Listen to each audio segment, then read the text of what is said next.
ভার্সিটির প্রথম দিনে সিনিয়র আপুদের হাতে র্যাগিংয়ের শিকার হতে হয়েছে সাব্বিরকে। মধ্যবিত্ত পরিবারের সন্তান হচ্ছে সাব্বির। লেখাপড়ায় অনেক ভালো, তাই টপ রেজাল্ট করে ঢাকা বিশ্ববিদ্যালয়ে চান্স পেয়েছে। দেখতে মাশাআল্লাহ পুরো চকলেট বয়। উজ্জ্বল ফর্সা গায়ের রং, যে কোনো মেয়ের প্রথম দেখাতে ক্রাশ খেয়ে যাবে। এবার গল্পে ফেরা যাক। এই ছেলে, সিনিয়রদের কিভাবে সম্মান করতে হয় জানো না? দেখতে তো পুরাই হাবাগোবা, মনে হচ্ছে ভাজা মাছটা উল্টেও খেতে জানিস না। ভার্সিটিতে প্রথম দিন এসেই সিনিয়রদের সাথে বেয়াদবি করলি। ওদের কথা শুনে সাব্বির নিজের কাঁধের ব্যাগটা ঠিক করতে করতে বলে, আমি আপনাদের কখন অসম্মান করলাম? এই ছেলে, আবার মুখে মুখে তর্ক করা হচ্ছে। ভার্সিটির প্রথম দিনে সিনিয়রদের সালাম দিতে হয় জানিস না তুই? আর এই ভার্সিটিতে থাকতে হলে আমরা যা বলবো সেটাই শুনতে হবে, আর প্রতিদিনই এসে আমাদের আগে সালাম দিতে হবে। ভার্সিটিতে থাকতে হলে আপনাদের কথা শুনে চলতে হবে কেন? ভার্সিটি তো কারো ব্যক্তিগত সম্পত্তি না। সবাই এখানে লেখাপড়া করার জন্য এসেছে। এখানে সবার সমান অধিকার আছে। তাহলে আমি আপনাদের কথা সরে চলবো কেন?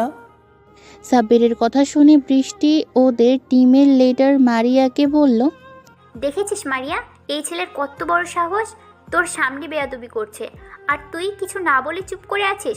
এই ছেলেকে শাস্তি দিতে হবে। মারিয়া আক্তার মিহিকা অসম্ভব সুন্দরী একটা মেয়ে, পুরো ভার্সিটির ক্রাশ গার্ল। উজ্জ্বল ফর্সা গায়ের রং, বড়লোক বাবার বড় মেয়ে, কিন্তু প্রচণ্ড পরিমাণে বদমেজাজি।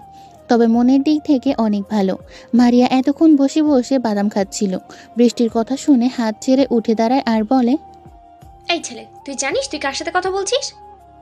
কার সাথে কথা বলছি সেটা তো জানি না, তবে এইটুকু বুঝতে পারছি কোনো বড়লোক বাবার বিগড়ে যাওয়া মেয়ের সাথেই কথা বলছি।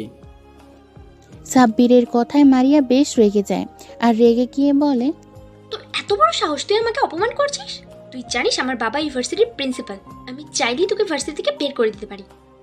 দেখেন আপু, আমি নিজের যোগ্যতায় এই ভার্সিটিতে এসেছি, কোনো ক্ষমতা জোরে বা ঘুষ দিয়ে নয়। যোগ্যতা থাকলে যে কোনো ভার্সিটিতেই আমি চান্স পাবো। আপনি যেটা বলছেন ওটা আপনার ক্ষমতার অহংকার। এভাবে নিজের ক্ষমতাটাকে অপব্যবহার না করে সেটাকে কোনো ভালো কাজে লাগান। এমন অনেক স্টুডেন্ট আছে যারা জীবনে অনেক কিছু করতে চায়, শুধু সামর্থ্যের অভাবে করতে পারে না। আপনার যদি এতই ক্ষমতা থাকে তাহলে সেই সমস্ত স্টুডেন্টদেরকে ভার্সিটিতে অ্যাডমিশন করিয়ে দিন। আমাদের মতো কিছু মধ্যবিত্ত ছেলেদের ভবিষ্যৎ এমন করে রাগের বশে নিজেদের খেয়াল খুশির জন্য নষ্ট না করে ওই সমস্ত গরিব পরিবারের ছেলেগুলোকে সাহায্য করুন। সাব্বিরের কথায় মারিয়া মুগ্ধ হয়ে ওর দিকে তাকিয়ে রইল। ছেলেটার কথাগুলো শুনে মারিয়ার রাগ কখন পানি হয়ে গেছে সেটা সে নিজেও টের পায়নি। মারিয়া সাব্বিরের কথার মাঝে এতটাই হারিয়ে গেছে যে ও কোনো কথাই বলছে না। মারিয়া কিছু বলছে না দেখে পাশ থেকে মারিয়ার বান্ধবী ছায়া বলল, এই ছেলে, তোর এই সমস্ত জ্ঞান তোর কাছে রাখ। তোর সাহস তো কম না, তুই আমাদের মারিয়ার মুখে মুখে কথা বলিস? তোকে তো আমি... কথাটা বলে ছায়া সাব্বিরের দিকে তেড়ে যেতে গেলে মারিয়া ছায়াকে থামিয়ে দিয়ে বলে, আমি কি করব না করব সেটা অবশ্যই তোর কাছ থেকে জানতে হবে না? সরি আপু, আমি যদি কোনো ভুল বলে থাকি তাহলে আমাকে ক্ষমা করে দেবেন। সাব্বিরের কথা শুনে মারিয়ার বান্ধবীগুলো সব হাসতে থাকে। মারিয়া ওদেরকে থামিয়ে দিয়ে বলে, তোর ভুলের জন্য এখন একটাই শাস্তি, তোকে আমাদের এই 5 জনের সমস্ত অ্যাসাইনমেন্ট করে দিতে হবে। কিন্তু আপু, আমি কেন আপনাদের অ্যাসাইনমেন্ট করতে যাব? আমি আপনাদের অ্যাসাইনমেন্ট কিভাবে করব? এটা কিভাবে সম্ভব? এটা তো অন্যায়। আপনারা শুধু শুধু আমার উপরে অত্যাচার করছেন। তুই যদি আমাদের অ্যাসাইনমেন্ট না করে দিস তাহলে তোকে এই ভার্সিটি থেকে রেস্টিকেট করিয়ে দেবো। কিভাবে করবি সেটা তোর ব্যাপার। সম্ভব অসম্ভব এর প্রশ্নই আসে না, এটা তোর শাস্তি। আমরা কোনো অত্যাচার করিনি, তুই যে আমাদের সাথে এতক্ষণ বেয়াদবি করলি সেই ভুলের শাস্তি এটা। আর তোর সময়সীমা মাত্র 24 ঘন্টা। 24 ঘন্টার মধ্যে তোকে সমস্ত অ্যাসাইনমেন্ট কমপ্লিট করে ঠিক এই সময়ে কালকে আমাদের দিতে হবে। মারিয়ার কথাগুলো শেষ হলে ওর বান্ধবী বৃষ্টি অ্যাসাইনমেন্টের পেপারগুলো নিয়ে সাব্বিরের হাতে দেয়। তারপর ওরা চলে যায়। সাব্বির কী করবে বুঝে উঠতে পারছে না। মাত্র 24 ঘন্টার মধ্যে 5 জনের অ্যাসাইনমেন্ট ও কিভাবে কমপ্লিট করবে, তাও আবার ওর সিনিয়র ব্যাচের, যেগুলো কখনো না দেখেছে না করেছে। সাব্বির পেপারগুলো নিয়ে সোজা লাইব্রেরিতে চলে যায়। লাইব্রেরিতে গিয়ে ও মারিয়াদের ব্যাচের বইগুলো খুঁজে বের করে। তারপর ওগুলো নিয়ে বাসায় চলে আসে। অন্যদিকে কি রে মারিয়া, তুই তুই শুধু শুধু বেচারাকে আমাদের অ্যাসাইনমেন্ট করতে দিলি কেন? ওগুলো তো আমরা আগেই কমপ্লিট করে রেখেছি, তাহলে ওকে আবার নতুন করে আমাদের অ্যাসাইনমেন্ট করতে দিলি যে? ফার্স্ট ইয়ারের স্টুডেন্ট সিনিয়র ব্যাচের অ্যাসাইনমেন্ট করতে দিয়েছি 24 ঘন্টার মধ্যে, তাও আবার 5 জনের অ্যাসাইনমেন্ট। সেটা করা অসম্ভব, কিন্তু ওইটা করার আপ্রাণ চেষ্টা করবে, কারণ ওর মতো ফকিনীর বাচ্চার কোনো যোগ্যতা নেই ইউনিভার্সিটিতে থাকার। ও যদি অ্যাসাইনমেন্টগুলো না করে আসে, ওকে ইউনিভার্সিটি থেকে চলে যেতে হবে, আর এটাই হবে আমার সাথে লাগতে আসার শাস্তি। মারিয়ার সাথে যে লাগতে আসবে তাকে এই শাস্তি পেতেই হবে। অন্যদিকে সাব্বির ভার্সিটি থেকে ফেরার পর থেকে অ্যাসাইনমেন্ট করতে উঠে পড়ে লেগে যায়। কি হলো আব্বু? সকালে ঘুম থেকে উঠতে লেট হলো বলে না খেয়ে ভার্সিটিতে চলে গেলে, আবার ভার্সিটিতে গিয়ে ক্লাস না করে চলে এলি, এসেও কিছু না খেয়ে সেই তখন থেকে কী সব করছিস? কি লিখছিস এগুলো তুই? একটু তো খেয়ে নে, দেখ দুপুর 12টা পার হয়ে গেছে, তুই এখনও কিছু খাসনি। এভাবে থাকলে তো অসুস্থ হয়ে পড়বি। উফ আম্মু, বিরক্ত করো না তো। আমি অ্যাসাইনমেন্ট করছি, এগুলো খুব জরুরি। কাজটা শেষ করেই আমি খেতে আসছি, তুমি যাও। আচ্ছা ঠিক আছে, তাড়াতাড়ি আয়, আমি গেলাম। পরের দিন ভার্সিটিতে মারিয়া ওর লেডি গ্যাং নিয়ে অপেক্ষা করছে। কি রে, এই ছোট বাচ্চাটা এখনো এলো না তো? বৃষ্টির কথায় বিরক্ত হয়ে ছায়া বলল, উফ গাধি, তোর বিরক্তিকর কথা বন্ধ করবি? ফর্দা কথা বাচ্চা, এই বাচ্চাটা আবার কে? কেন, বাচ্চাটা কে বুঝতে পারছিস না? আরে কালকের ওই ছেলেটা যাকে আমরা অ্যাসাইনমেন্ট করতে দিয়েছি। কালকে ওর সাথে এত ঝগড়া করলি, কিন্তু নামটাই তো কেউ জিজ্ঞাসা করলি না। ওর তো এখন অ্যাসাইনমেন্ট দেওয়ার কথা ছিল, কিন্তু এখনও এলো না। সেই জন্যই বলছি, বাচ্চাটা এখন এলো না যে। হ্যাঁ আসলেই তো বাচ্চাটা। ছায়া কথাটা শেষ করার আগেই সাব্বির ওদের সামনে এসে অ্যাসাইনমেন্টগুলো এগিয়ে দিয়ে বলল, আসসালামু আলাইকুম আপুরা, এই নিন আপনাদের অ্যাসাইনমেন্ট। সাব্বিরের কথায় ওরা 5 জন অবাক হয়ে যায়। আর ছায়া বলে, এই ছেলে 24 ঘন্টার মধ্যে সিনিয়র ব্যাচের অ্যাসাইনমেন্ট করা অসম্ভব, তাহলে তুমি কিভাবে করলে? নিশ্চয়ই ভুলভাল লিখে নিয়ে এসেছো। পাশ থেকে বৃষ্টি বলল, এই কেউ অ্যাসাইনমেন্টগুলো নিয়ে দেখতো সব ঠিক আছে কি না। ছায়া সাব্বিরের হাত থেকে অ্যাসাইনমেন্টগুলো নিয়ে দেখতে লাগলো। কিছুক্ষণ বেশ ভালো করে দেখে বুঝতে পারলো সব একদম ঠিক আছে। তখন ছায়া অবাক হয়ে মারিয়াকে বলল, মারিয়া, এ তো দেখছি সবগুলো একদম ঠিক করেছে। এই ছেলে, তোমার নাম কি? জি, আজমাইন হোসেন সাব্বির। মারিয়া এতক্ষণ চুপ ছিল, কিন্তু সাব্বিরের নাম শুনে অবাক হয়ে যায়। তারপর ওকে প্রশ্ন করে, আজমাইন হোসেন সাব্বির মানে? হ্যাঁ আপু, এটাই আমার বাবা মায়ের দেওয়া নাম। আচ্ছা, তুই কি সবাই টিউশনি সাব্বির ডাকতো না? মানে তুই কি আগে অনেকগুলো টিউশনি করাতে? হ্যাঁ, আমি টিউশনি পড়াতাম, কিন্তু আপনি কিভাবে জানলেন? সাব্বিরের কথা শুনে মারিয়া একটা তাচ্ছিলের হাসি দিয়ে বলে, আমি নীলার বড় বাপু। মারিয়া কথাটা বলেই সেখান থেকে চলে যায়। আর সাব্বির মারিয়ার চলে যাওয়ার দিকে অবাক চোখে তাকিয়ে রইল। ও বিশ্বাসই করতে পারছে না যে মারিয়া নীলার বড় আপু। আজ এতগুলো দিন পর এক্স গার্লফ্রেন্ডের নাম শুনে সাব্বির কী বলবে বা ওর রিয়াকশন করা দরকার সেটা ও জানে না। মারিয়া চলে যাওয়া দেখে ওর বান্ধবীগুলো ওকে ডাকতে ডাকতে চলে যায়। সাব্বির কিছুক্ষণ সেখানে দাঁড়িয়ে থেকে ওদের চলে যাওয়ার দিকে তাকিয়ে থেকে নিজের ক্লাসে চলে যায়। সাব্বির ক্লাসে মনোযোগ দিতে পারছে না, বারবার কিছুক্ষণ আগের ঘটনা মাথায় ঘুরপাক খাচ্ছে। মারিয়া নীলার বড় আপু। কিছু একটা ভেবে দীর্ঘ নিঃশ্বাস ফেলে সাব্বির। সেদিনকার মতো কোনো মতে ক্লাস করে সাব্বির বাসায় চলে যায়। দেখতে দেখতে বেশ অনেক কয়েকদিন কেটে যায়। এই কয়েকদিনে সাব্বির আর মারিয়াদের সামনে যায়নি। তারপর হঠাৎ একদিন ভার্সিটিতে কিছু ছেলে মিলে একটা মেয়েকে ডিস্টার্ব করছিল। সবাই সেখানে নীরব দর্শকের মতো দাঁড়িয়ে বিষয়টা দেখছিল, কেউ কোনো প্রতিবাদ করছে না। হঠাৎ ছেলেগুলোর মধ্যে থেকে একটা ছেলে মেয়েটির ওড়না নিয়ে নেয়। দূর থেকে বিষয়টা সাব্বির লক্ষ্য করতেই রাগে ওর মাথাটা ফেটে যায়। সাব্বির ঝড়ের গতিতে ছেলেগুলোর সামনে গিয়ে ওড়না হাতে থাকা ছেলেটার বুকে একটা লাথি মেরে হাত থেকে ওড়নাটা নিয়ে মেয়েটাকে পরিয়ে দেয়। বাকি ছেলেগুলো একসাথে সাব্বিরের দিকে তেড়ে আসে ওকে মারতে। উপায় না পেয়ে সাব্বির ওদের সাথে মারপিট করতে থাকে, কিন্তু সাব্বির একা এতগুলো ছেলের সাথে পেরে উঠছিল না। হঠাৎ করে একটা ছেলে চাকু নিয়ে সাব্বিরের দিকে তেড়ে আসে। তারপর আর কিছু বুঝে ওঠার আগেই সাব্বিরের পেটে ঢুকিয়ে দেয়। এমন একটা দৃশ্য দেখে চারপাশটা স্তব্ধ হয়ে যায়। ভার্সিটিতে গন্ডগোল দেখে অনেক আগেই প্রিন্সিপাল পুলিশকে ফোন দিয়েছিল। সাব্বিরকে চাকু মারার পর পুলিশের গাড়ি ভার্সিটির মধ্যে ঢুকে পড়ে। তারপর ভিড় ঠেলে ছেলেগুলো পালিয়ে যাওয়ার আগেই ওদের ধরে ফেলে। সাব্বির পেটে হাত দিয়ে মাটিতে লুটিয়ে পড়ে। ক্ষত স্থান অঝরে রক্ত পড়ছে। সাব্বির পড়ে যেতেই কোথা থেকে যেন মারিয়া ছুটে আসে। সাব্বির বলে চিৎকার দিয়ে দৌড়ে ওর কাছে চলে আসে। ততক্ষণে সাব্বির তীব্র যন্ত্রণায় কাতরাচ্ছে। মারিয়া গিয়ে ওর মাথাটা নিজের কোলের উপরে নিয়ে কান্না করে দেয় আর বলে, সাব্বির, এই সাব্বির, কিছু হবে না তোমার। প্লিজ কেউ আমাদেরকে হেল্প করেন, ওকে হসপিটালে নিয়ে যেতে হবে। প্লিজ কেউ একটা অ্যাম্বুলেন্স ডাকো।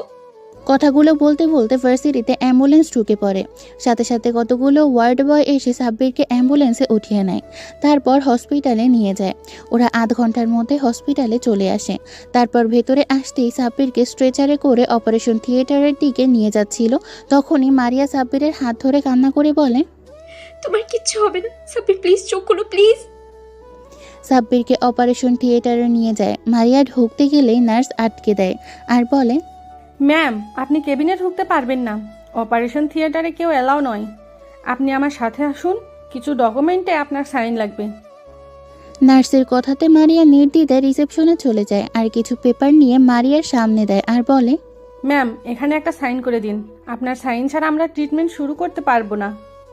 কিন্তু এগুলো কিসের পেপার? দেখুন ম্যাম, আপনার হাজবেন্ডের অবস্থা ভালো নয়, তাই এই এগ্রিমেন্ট পেপারে আপনাকে সাইন করতে হবে। ট্রিটমেন্ট চলাকালীন সময় আপনার হাজবেন্ডের কিছু হয়ে গেলে হসপিটাল কর্তৃপক্ষ দায়ী থাকবে না। ম্যাম, তাড়াতাড়ি সাইনটা করুন, ওনার অবস্থা খুবই খারাপ, লেট করা ঠিক হবে না। নার্সের মুখে হাজবেন্ড কথাটা শুনে মারিয়া অবাক হয়ে গেছে। তাও কিছু না ভেবেই পেপারে সাইন করে দিয়ে আবার দৌড়ে অপারেশন থিয়েটারের সামনে চলে যায়। মারিয়া হাউমাউ করে কান্না করছে। এর মাঝে মারিয়ার বান্ধবীরা চলে আসে। মারিয়াকে কান্না করতে দেখে ছায়া বলে, মারিয়া দোস্ত, প্লিজ কান্না করিস না, দেখ সাব্বির কিচ্ছু হবে না। এবার সাব্বিরের আব্বু আম্মু কান্না করতে করতে হসপিটালে চলে আসেন। ওদের সামনে এসে সাব্বিরের আম্মু কান্না করে মারিয়ার কাছে প্রশ্ন করে, সাব্বির, আমার সাব্বির কি হয়েছে? সাব্বিরের আম্মু, তুমি কান্নাকাটি করো না, আমাদের ছেলের কিচ্ছু হবে না। আমার ছেলে অতটা দুর্বল না যে সামান্য একটু আঘাতে হেরে যাবে। তুমি এভাবে কান্না করলে অসুস্থ হয়ে পড়বে। পরে তোমার ছেলে যদি দেখে তার জন্য কান্না করে তুমি অসুস্থ হয়ে পড়েছ, তাহলে ছেলেটা অনেক কষ্ট পাবে। তুমি কান্নাকাটি বন্ধ করো। সাব্বিরের আব্বুর কথাতে আম্মুর কান্না বন্ধ করার বৃথা চেষ্টা করে। আব্বু এতক্ষণ মারিয়াকে খেয়াল করেনি। ওদেরকে দেখে আব্বু প্রশ্ন করে, আচ্ছা মামুনিরা, তোমরা কি সাব্বিরের ফ্রেন্ড? আব্বুর কথা শুনে মারিয়া বলে, জি আঙ্কেল, আমরা সাব্বিরের ফ্রেন্ড। আচ্ছা, তোমরা বলতে পারবে আমার ছেলের এই অবস্থা হলো কিভাবে? মন্দির ছেলে আকাশ ভার্সিটিতে একটা মেয়েকে টিজ করছিল, সভ্যতামি অসভ্যতামি করছিল।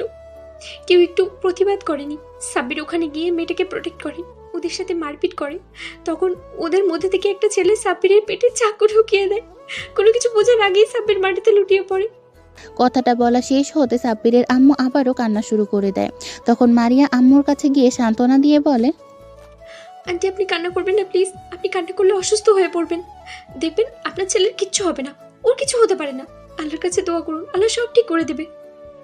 এরই মাঝে অপারেশন থিয়েটার থেকে একটা নার্স বেরিয়ে এসে বলে, এখানে পেশেন্টের বাসার লোক কে আছেন? নার্সের কথাতে সবাই নার্স সামনে আসে। আম্মু অস্থির হয়ে নার্সকে জিজ্ঞাসা করে, আমার সাব্বিরের কিছু হয়নি তো? ও ঠিক হয়ে গেছে তো? অসুস্থ হয়ে গেছে তাই না? আমাকে একটা বার আমার কলিজার টুকরার কাছে যেতে দিন প্লিজ, আমি আমার সাব্বিরের কাছে যাব। ম্যাম, আপনি শান্ত হন, পেশেন্টের অবস্থা খুবই খারাপ। ইমিডিয়েটলি ও পজিটিভ ব্লাডের প্রয়োজন। আমাদের ব্লাড ব্যাংকে এখনও পজিটিভ ব্লাড নেই। আপনারা জলদি ব্লাডের ব্যবস্থা করেন প্লিজ। নার্সের কথা শুনে সাব্বিরের আব্বু বলল, আমার রক্ত ও পজিটিভ, কিন্তু আমার সুগার আছে। এসব কথার মাঝে আম্মু অস্থির হয়ে বলে, আমার রক্ত নিন, যত লাগে নিয়ে নিন, তবুও আমার সাব্বিরকে আমার কাছে ফিরিয়ে দিন।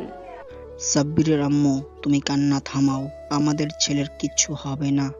তুমি ওকে কি করে রক্ত দেবে? তোমার রক্তের সাথে রক্তের মিল নেই। দেখুন, এসব বললে তো হবে না। রক্ত না পেলে পেশেন্টকে বাঁচানো যাবে না। ওদের কথা শেষ হতেই মারিয়া বলে, নার্স, আমার রক্তের গ্রুপ ও পজিটিভ। আমার সব কিছু নর্মাল। যত রক্ত লাগে আমার শরীর থেকে নিয়ে নিন। মারিয়ার কথা শুনে নার্স বলে, আপনি তাড়াতাড়ি ভিতরে আসুন। নার্স মারিয়াকে নিয়ে ভেতরে চলে যায়। শরীর থেকে 2 ব্যাগ রক্ত নেওয়া হয়। রক্ত দেওয়ার শেষে মারিয়া দাঁড়ানোর চেষ্টা করলে মাথা ঘুরে পড়ে যেতে নেয়। তখন নার্স ওকে ধরে শুইয়ে দিয়ে বলে, আরে আরে, আপনি উঠছেন কেন? শুয়ে কিছুক্ষণ রেস্ট নিন। নার্স বেরিয়ে গেলে সাব্বিরের আব্বু আম্মু মারিয়ার কেবিনে ঢুকে। আম্মু মারিয়ার সামনে বসে ওর একটা হাত 2 হাতের মুঠোয় নিয়ে বলে, তুমি আজকে আমার ছেলের জন্য অনেক করলে, এই ঋণ আমি কখনোই শোধ করতে পারবো না মা। ছি ছি আন্টি, কি বলছেন এগুলো? এটা আমার কর্তব্য, এভাবে বলবেন না। তোমার জন্য আজকে আমি আমার ছেলেটাকে ফিরে পেয়েছি। তোমার এই ঋণ আমি কিভাবে যে শোধ করব? আন্টি, কি বলছেন? এগুলো আমার কিছু প্রয়োজন নেই। সাব্বির এখন সুস্থ আছে, তাতেই আমি খুশি। তুমি অনেক লক্ষ্মী একটা মেয়ে। তোমার কখনো যদি মনে হয় এই মায়ের থেকে কোনো কিছুর প্রয়োজন, তাহলে তুমি আমাকে অবশ্যই বলবে। আচ্ছা আন্টি। ওদের কথা শেষ হতে সাব্বিরের আব্বু মারিয়ার মাথার উপর হাত রেখে বলে, দোয়া করি মা, তুমি অনেক সুখী হও। আব্বুর কথায় মারিয়া মুচকি একটা হাসি দেয়। ওরা আরও কিছুক্ষণ কথা বলে। এর মাঝে নার্স এসে বলে যে সাব্বিরের জ্ঞান ফিরেছে। কথাটা শোনার সাথে সাথে মারিয়া ছুটে কেবিন থেকে বেরিয়ে সাব্বিরের কেবিনে চলে যায়। মারিয়া এভাবে ছুটে যাওয়া দেখে সাব্বিরের আব্বু আম্মু অবাক হয়ে তাকিয়ে থাকে, কিন্তু বিষয়টা নিয়ে খুব একটা ভাবে না। তারপর ওরা সবাই সাব্বিরের কেবিনে যায়। দেখে ও মিটিমিটি করে তাকাচ্ছে। মারিয়া গিয়ে সাব্বিরের পাশে বসে ওর একটা হাত হাতের মধ্যে নিয়ে বলে, এই, তোমার এখন কেমন লাগছে? সাব্বির চোখ খুলে মারিয়াকে পাশে দেখে অবাক হয়ে যায়। পরক্ষণে আবার চারপাশে তাকিয়ে দেখে মারিয়ার বান্ধবীরা সহ ওর আব্বু আম্মু সেখানে দাঁড়িয়ে আছে। সাব্বিরের আব্বু আম্মুর দিকে তাকায়। ওরা কাছে এসে দাঁড়ায়। আম্মু সাব্বিরের অন্য হাত ধরে কান্না করে দেয় আর বলে, তোকে কতবার বলেছি এইসব মারপিটার ঝামেলার মধ্যে জড়াবি না। তুই কখনো আমার কথা শুনবি না, সবসময় মারপিটের ভেতরেই থাকবি। আজকে যদি তোর কিছু একটা হয়ে যেত, তাহলে আমাদের কি হতো? আমরা কি নিয়ে বাঁচতাম? তুই ছাড়া আমাদের আর কে আছে বল? আজকে যদি এই মেয়েটা না থাকতো, তোকে আমি কখনোই ফিরে পেতাম না। সাব্বির আম্মুর কথা শুনে মারিয়ার দিকে তাকায় আর প্রশ্ন করে, আম্মু, কি বলছো তুমি এগুলো? আমি তো কিছুই বুঝতে পারছি না। উনি আমাকে বাঁচিয়েছেন মানে? মেয়েটাই তোকে হাসপাতালে এনেছে, আবার 2 ব্যাগ রক্ত দিয়ে আজকে তোকে বাঁচিয়েছে। ওই তো তোকে হাসপাতালে নিয়ে এসেছে। আজকে যদি ও না থাকতো, তাহলে কি যে হতো ভাবাই যাচ্ছে না। এটা ভাবতেও আমার অন্তর আত্মা কেঁপে উঠছে। এরপর থেকে তুই কখনো যদি মারপিট করিস, তাহলে আমাকে আর কখনো আম্মু বলে ডাকবি না। তুই আজকে আমাকে কথা দে, তুই আর কখনো মারপিটের ভেতরে যাবি না। ওর আম্মুর কথা শুনে মারিয়ার দিকে তাকায় আর ওর আম্মুকে উত্তর দেয়, আম্মু, আমি কথা দিলাম আর কখনো মারামারির ভেতরে যাব না। ওদের কথা শেষ হতে মারিয়া সাব্বিরের আম্মুকে বলে, আন্টি, আপনি সাব্বিরের কাছে থাকেন, আমি বাসায় গেলাম। বাসায় ফিরতে লেট হলে আব্বু আম্মু অনেক টেনশন করবে। আচ্ছা মা, তুমি যাও। আর হ্যাঁ, কখনো যদি কিছু সাহায্যের প্রয়োজন হয়, তাহলে তুমি অবশ্যই আমাকে বলবে। আম্মুর কথার পরিবর্তে মারিয়া মুচকি একটা হাসি দেয়। তারপর চলে যাওয়ার সময় মারিয়ার বান্ধবীগুলো সবাই সাব্বিরের সাথে কথা বলে যায়। সবাই চলে যেতেই সাব্বির কিছু একটা ভেবে মুচকি একটা হাসি দেয়।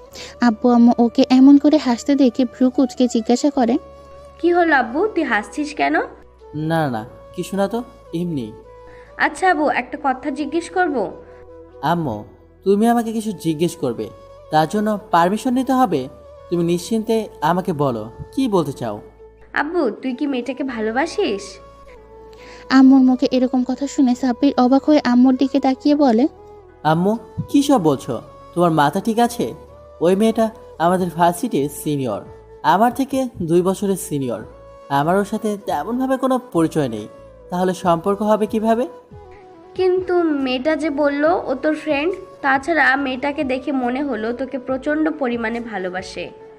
আম্মু, তুমি ভুলভাল ভাবছো। দেখ আব্বু, আমি তোর আম্মু, আমাকে ঠিক ভুল চেনাতে আসিস না। আমি মেয়েটার চোখে তোর জন্য এক বুক পরিমাণ কষ্ট আর ভালোবাসা দেখেছি। আর তুই কেমন ওর দিকে মায়াভরা দৃষ্টিতে তাকিয়েছিলি। জানিস তো, মায়ের চোখে সন্তান কখনোই ফাঁকি দিতে পারে না। তুমি ঠিক বলেছ, এই বিষয়টা আমিও লক্ষ্য করেছি, শুধু বলতে পারছিলাম না। আপু আম্মুর এমন ধারা কথা শুনে সাব্বির বেশ বিরক্ত লাগছিল, তাই বলল, আব্বু আম্মু, তোমরা কি একটু থামবে? আমাকে তোমরা কিছু বলার সুযোগই দিচ্ছ না। তোমরা যে মেয়েটাকে নিয়ে এত আকাশ পাতাল চিন্তা করছো, জানো মেয়েটা কে? সাব্বিরের কথায় আব্বু আম্মু নীরব হয়ে ওর দিকে তাকিয়ে বলে, ওই মেয়েটা আর কেউ নাই, ও হচ্ছে নীলার বড় বোন। সাব্বির মুখে নীলা নামটা শুনে আব্বু আম্মু অবাক হয়ে গেল। নীলার বড় আপু যে এই মেয়েটা মানে মারিয়া, সেটা শুনে আরও অবাক হয়ে গেল। আব্বু আম্মু অনেকক্ষণ চুপ করে সাব্বিরের মুখের দিকে তাকিয়ে রইল। তারপর নীরবতা ভেঙে আম্মু বলল, নীলা মানে সে পিচ্চি মেয়েটা যাকে তুই টিউশনি পড়াতে যেতি। এই মেয়েটা নীলার বড় বোন, কিন্তু এর সাথে তো নীলার কোনো মিল নেই। সাব্বির ওর আম্মুর কথায় বিরক্তি প্রকাশ করে বলে, আম্মু, তোমার কি মাথা খারাপ হয়ে গেছে? ওরা কি জমজ নাকি? একই রকম দেখতে হবে। উফ, তুই একটা মাথা মোটা। আমি কি চেহারার মিলের কথা বলছি নাকি? আমি বলতে চেয়েছি নীলা অহংকারী, বদমেজাজি আর জেদি একটা মেয়ে। শুধু নিজের জেদটাকে ধরে রাখতে তোর সাথে মিথ্যা ভালোবাসার অভিনয় করে, তোকে মৃত্যুর মুখে ঠেলে দিয়েছিল। আর সেই মেয়ের বড় বোনই আজকে তোকে মৃত্যুর পথ থেকে বাঁচিয়ে আনলো। সাব্বির আম্মুর কথা শুনে মুচকি একটা হাসি দেয়। পরক্ষণে আবার ওর আম্মুর মুখে এমন কিছু শুনে যা শোনার জন্য ও মোটেও প্রস্তুত ছিল না। তবে যাই বলো না কেন, সাব্বির আম্মু মেয়েটাকে কিন্তু আমাদের সাব্বির সাথে খুব সুন্দর মানাবে। যদিও সাব্বির থেকে 1 বছরের সিনিয়র, তাতে কি, মেয়েটাকে আমার বেশ পছন্দ হয়েছে। অহংকারী নীলার থেকে তো ভালোই। আচ্ছা ঠিক আছে, অনেক কথা বলা হয়েছে। ছেলেটা এত বড় একটা ঝড় গেল, এখন আর কথা না বলে ওকে রেস্ট নিতে দাও, আর তুমি বাইরে চলো। আব্বু আম্মু কেবিন থেকে বেরিয়ে যায় আর সাব্বির সেই পুরনো দিনের ভাবনাতে ডুব দেয়। দেখতে দেখতে 2টা দিন কেটে যায়। এই 2টা দিন সাব্বিরকে হসপিটালে থাকতে হয়েছিল। আজকে সাব্বিরকে ডিসচার্জ করা হবে, তো যাওয়ার আগে ক্ষতস্থানে ড্রেসিং করার জন্য একটা নার্স এলো। তারপর নার্স কিছু একটা ভেবে বলতে লাগলো, আচ্ছা, আপনার স্ত্রী তো আর এলো না, উনি কি অসুস্থ নাকি? নার্সের কথা শুনে সাব্বির যেন আকাশ থেকে পড়ল। ভাবছে ওর আবার বউ আসলো কোথা থেকে? যেখানে এখনো অবধি বিয়েটাই করলো না, সেখানে আবার বউ। সাব্বির অবাক হয়ে বলল, আমার বউ মানে? কেন, সেদিন ম্যাডামই তো আপনাকে হসপিটালে আনলো, ব্লাড দিল, এমনকি এগ্রিমেন্ট পেপারে সাইন করলো। সত্যি ভাগ্য করে এমন একটা বউ পেয়েছেন। উনি যদি আপনাকে হসপিটালে আনতে আর কয়েক মিনিট লেট করতো, তাহলে হয়তো আর আপনাকে বাঁচানো যেত না। তাছাড়া ম্যাডাম যে পরিমাণে কান্না করেছে আপনি ভাবতেও পারবেন না। যতক্ষণ আপনার ট্রিটমেন্ট হয়েছে ততক্ষণ উনি পাগলের মতো কান্না করেছে। আপনার জন্য যে পরিমাণে পাগলামি করছিল তাতে তো স্পষ্ট বোঝা যায় উনি আপনার স্ত্রী আর আপনাকে প্রচণ্ড পরিমাণে ভালোবাসে। নার্সের কথা শুনে সাব্বির অবাকের ওপর অবাক হচ্ছে। ভাবতেই পারছে না ওরই এক্স গার্লফ্রেন্ডের বড় বোন নাকি ওর জন্য কান্না করেছে, এমনকি ওর জন্য এত কিছু করেছে। সাব্বির মনে এখন একটা প্রশ্ন ঘুরপাক খাচ্ছে, আর সেটা মারিয়া ওর জন্য এত কিছু কেন করছে? তাহলে কি আম্মু যেটা বলেছে সেটাই সত্যি? কিন্তু সেটা কিভাবে সম্ভব? সাব্বির বারবার নিজের মনকে প্রশ্ন করছে। নার্সের ড্রেসিং করা হয়ে গেলে চলে যাচ্ছিল, কিন্তু কিছু একটা মনে করে আবার ফিরে এসে বলল, আর হ্যাঁ, দোয়া করি আপনারা দুজন অনেক সুখী হন। জানেন তো, লাইফ পার্টনার হিসেবে এমন কাউকে পাওয়াটা অনেক ভাগ্যের ব্যাপার। তাকে সবসময় ভালোবাসার মানুষটাকে আগলে রাখবেন। সাব্বির ডিসচার্জ করা হলে ওর আব্বু আম্মুর সাথে বাসায় ফিরে আসে। দেখতে দেখতে আরও 1 সপ্তাহ কেটে যায়। এর মাঝে মারিয়া একবারও সাব্বিরের খোঁজ খবর নেয়নি। পুরো 1টা মাস লেগে গেল সাব্বির সুস্থ হতে, আর সুস্থ হতেই ভার্সিটিতে যাবে বলে ঠিক করে। সাব্বির রেডি হয়ে আম্মুকে বলে ভার্সিটির উদ্দেশ্যে বেরিয়ে পড়ে। তারপর ক্যাম্পাসে এসে সাব্বির বারবার এদিক ওদিক মারিয়াকে খুঁজছিল। কেন জানে না, সাব্বির এই 1টা মাস মারিয়াকে অনেক মিস করেছে। বারবার শুধু মারিয়ার মায়াবী মুখ ওর চোখের সামনে ভেসে উঠেছে। অনেকক্ষণ মারিয়াকে খুঁজেও যখন পেল না, তখন হতাশ হয়ে ক্লাসে চলে যায়। তারপর ক্লাস করতে থাকে। অন্যদিকে, কি রে মারিয়া, আজ এতদিন পর সাব্বির ভার্সিটিতে আসলো, আর তুই একটা বার ছেলেটার সাথে দেখা করলি না? এই কয়টা দিন তো পাগল হয়ে গেছিলি ওকে দেখতে না পেয়ে, আর আজকে যখন ও এসেছে একটাবার ওর সামনে যাচ্ছিস না? দেখলাম ও তোকে অনেকক্ষণ যাবৎ খুঁজছিল, অবশেষে না পেয়ে মুখটা মলিন করে ক্লাসরুমে চলে গেল। ওদের কথা শুনে মারিয়া মলিন সুরে বলে, আমি কিভাবে ওর সামনে যাব বলতে পারিস? সাব্বির নিশ্চয়ই এখন আমাকে ঘৃণা করে। মারিয়ার কথাতে ছায়া বিরক্ত কণ্ঠে বলে, আজব তো, তোকে ঘৃণা করবে কেন? কারণ আমি যে নীলার বোন, এটা জানার পর থেকে সাব্বির নিশ্চয়ই আমাকে ঘৃণা করে। সাব্বির হয়তো ভাবে আমিও নীলার মতো অহংকারী, বদমেজাজি আর প্রতারক। আর তার প্রমাণ তো আমি নিজেই দিয়েছি। ছেলেটি ভার্সিটির প্রথম দিন আসতেই ওর সাথে কি করলাম, তখন ও কি বলেছিল তোদের হয়তো মনে নেই, আমি নাকি বড়লোক বাপের বিগড়ে যাওয়া সন্তান।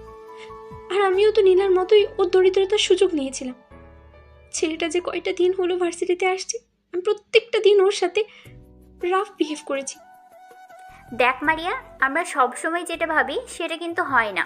তুই কি জানিস আমরা নিজেরাই নিজেদের শত্রু? যে বিষয়টা নিয়ে আমরা ভয়ে থাকি সে বিষয়টা নিয়ে আমরা এতটাই চিন্তা করে ফেলি যে যেটা হওয়ার নয় সেটাও কল্পনায় চলে আসে।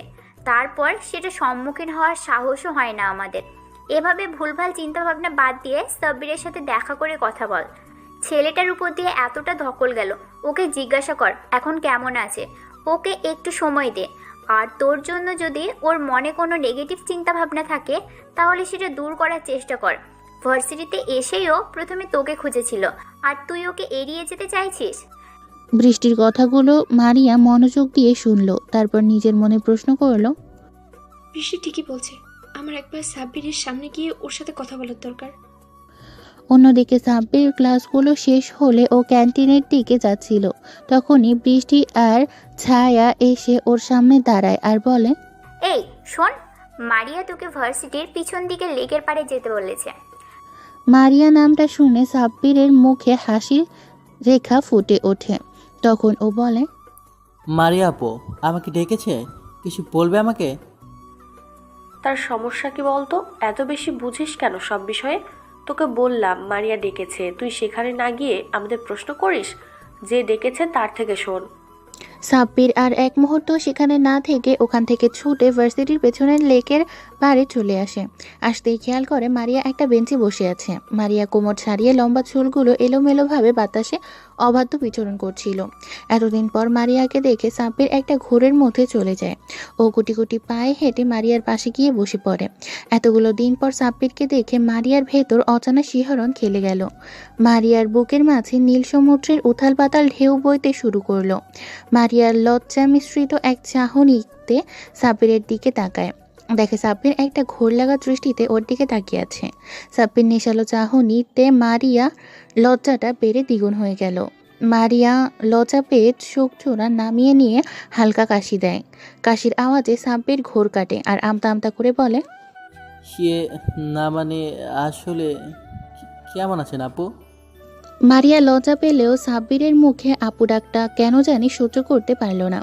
মারিয়া রেগে আগুন হয়ে গেল আর বলল, এই কুত্তা, বান্দর, বিলাই, হনুমান, হাতি, গন্ডার, মাথা মোটা, খাটা, সুরলুক, ভাল্লুক, আমি তোর কোন জন্মের আপু? হ্যাঁ, এমনভাবে আপু বলছিস যেন আমি তোর মায়ের পেটের আপু। খবরদার, আর কখনো যদি আমাকে আপু বলে ডেকেছিস তাহলে তোর খবর করে ছেড়ে দেবো, কুত্তা বলে রাখলাম।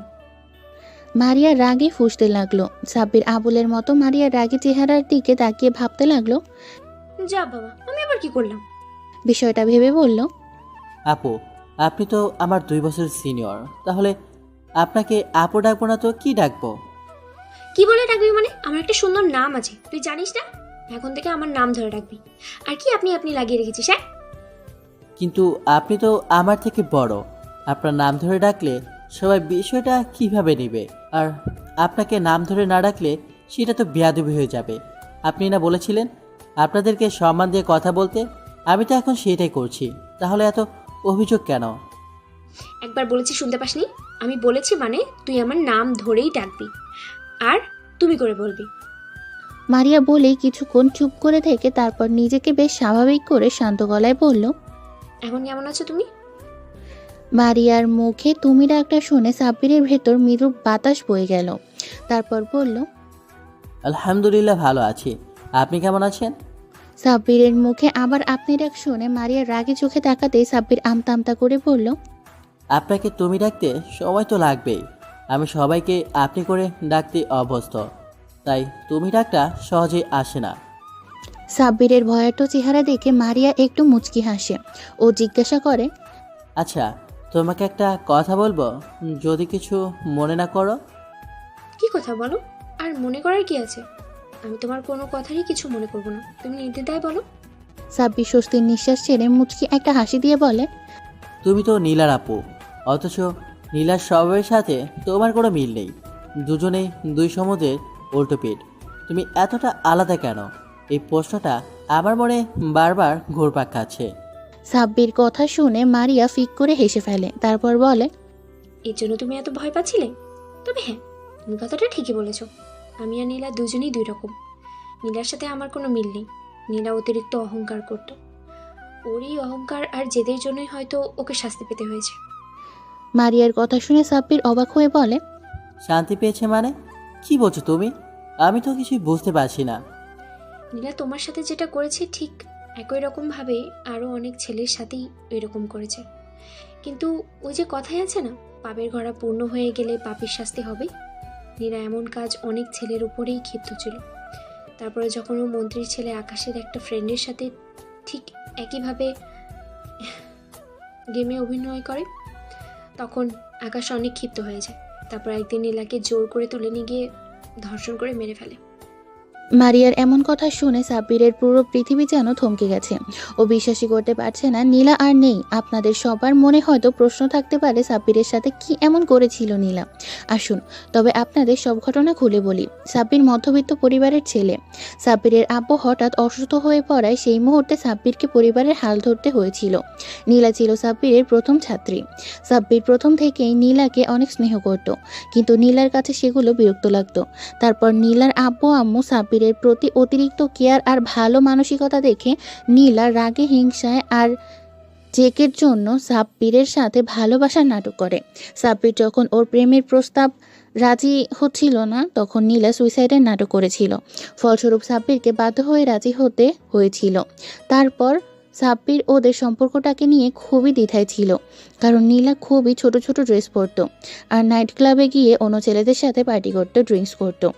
এক কথায় নীলা এরকম চলাফেরা সাব্বিরের মোটেও পছন্দ ছিল না। কিন্তু সাব্বির মানা করলে নীলা ওকে অনেক কথা শুনিয়ে দিত। তারপর একদিন রাতে সাব্বির টিউশনি শেষ করে বাসায় ফেরার পথে দেখে একটা গাড়ির মধ্যে একটা মেয়ে আর একটা ছেলে অন্তরঙ্গ অবস্থায় আছে। সাব্বির দেখেও এড়িয়ে যাচ্ছিল। ঠিকই সেই সময় গাড়ির ভেতর থেকে মেয়েটার খুবই বিশ্রী একটা আওয়াজ শুনতে পায়। সাব্বিরের কেন জানি ভয়েসটা খুব চেনা চেনা লাগছিল।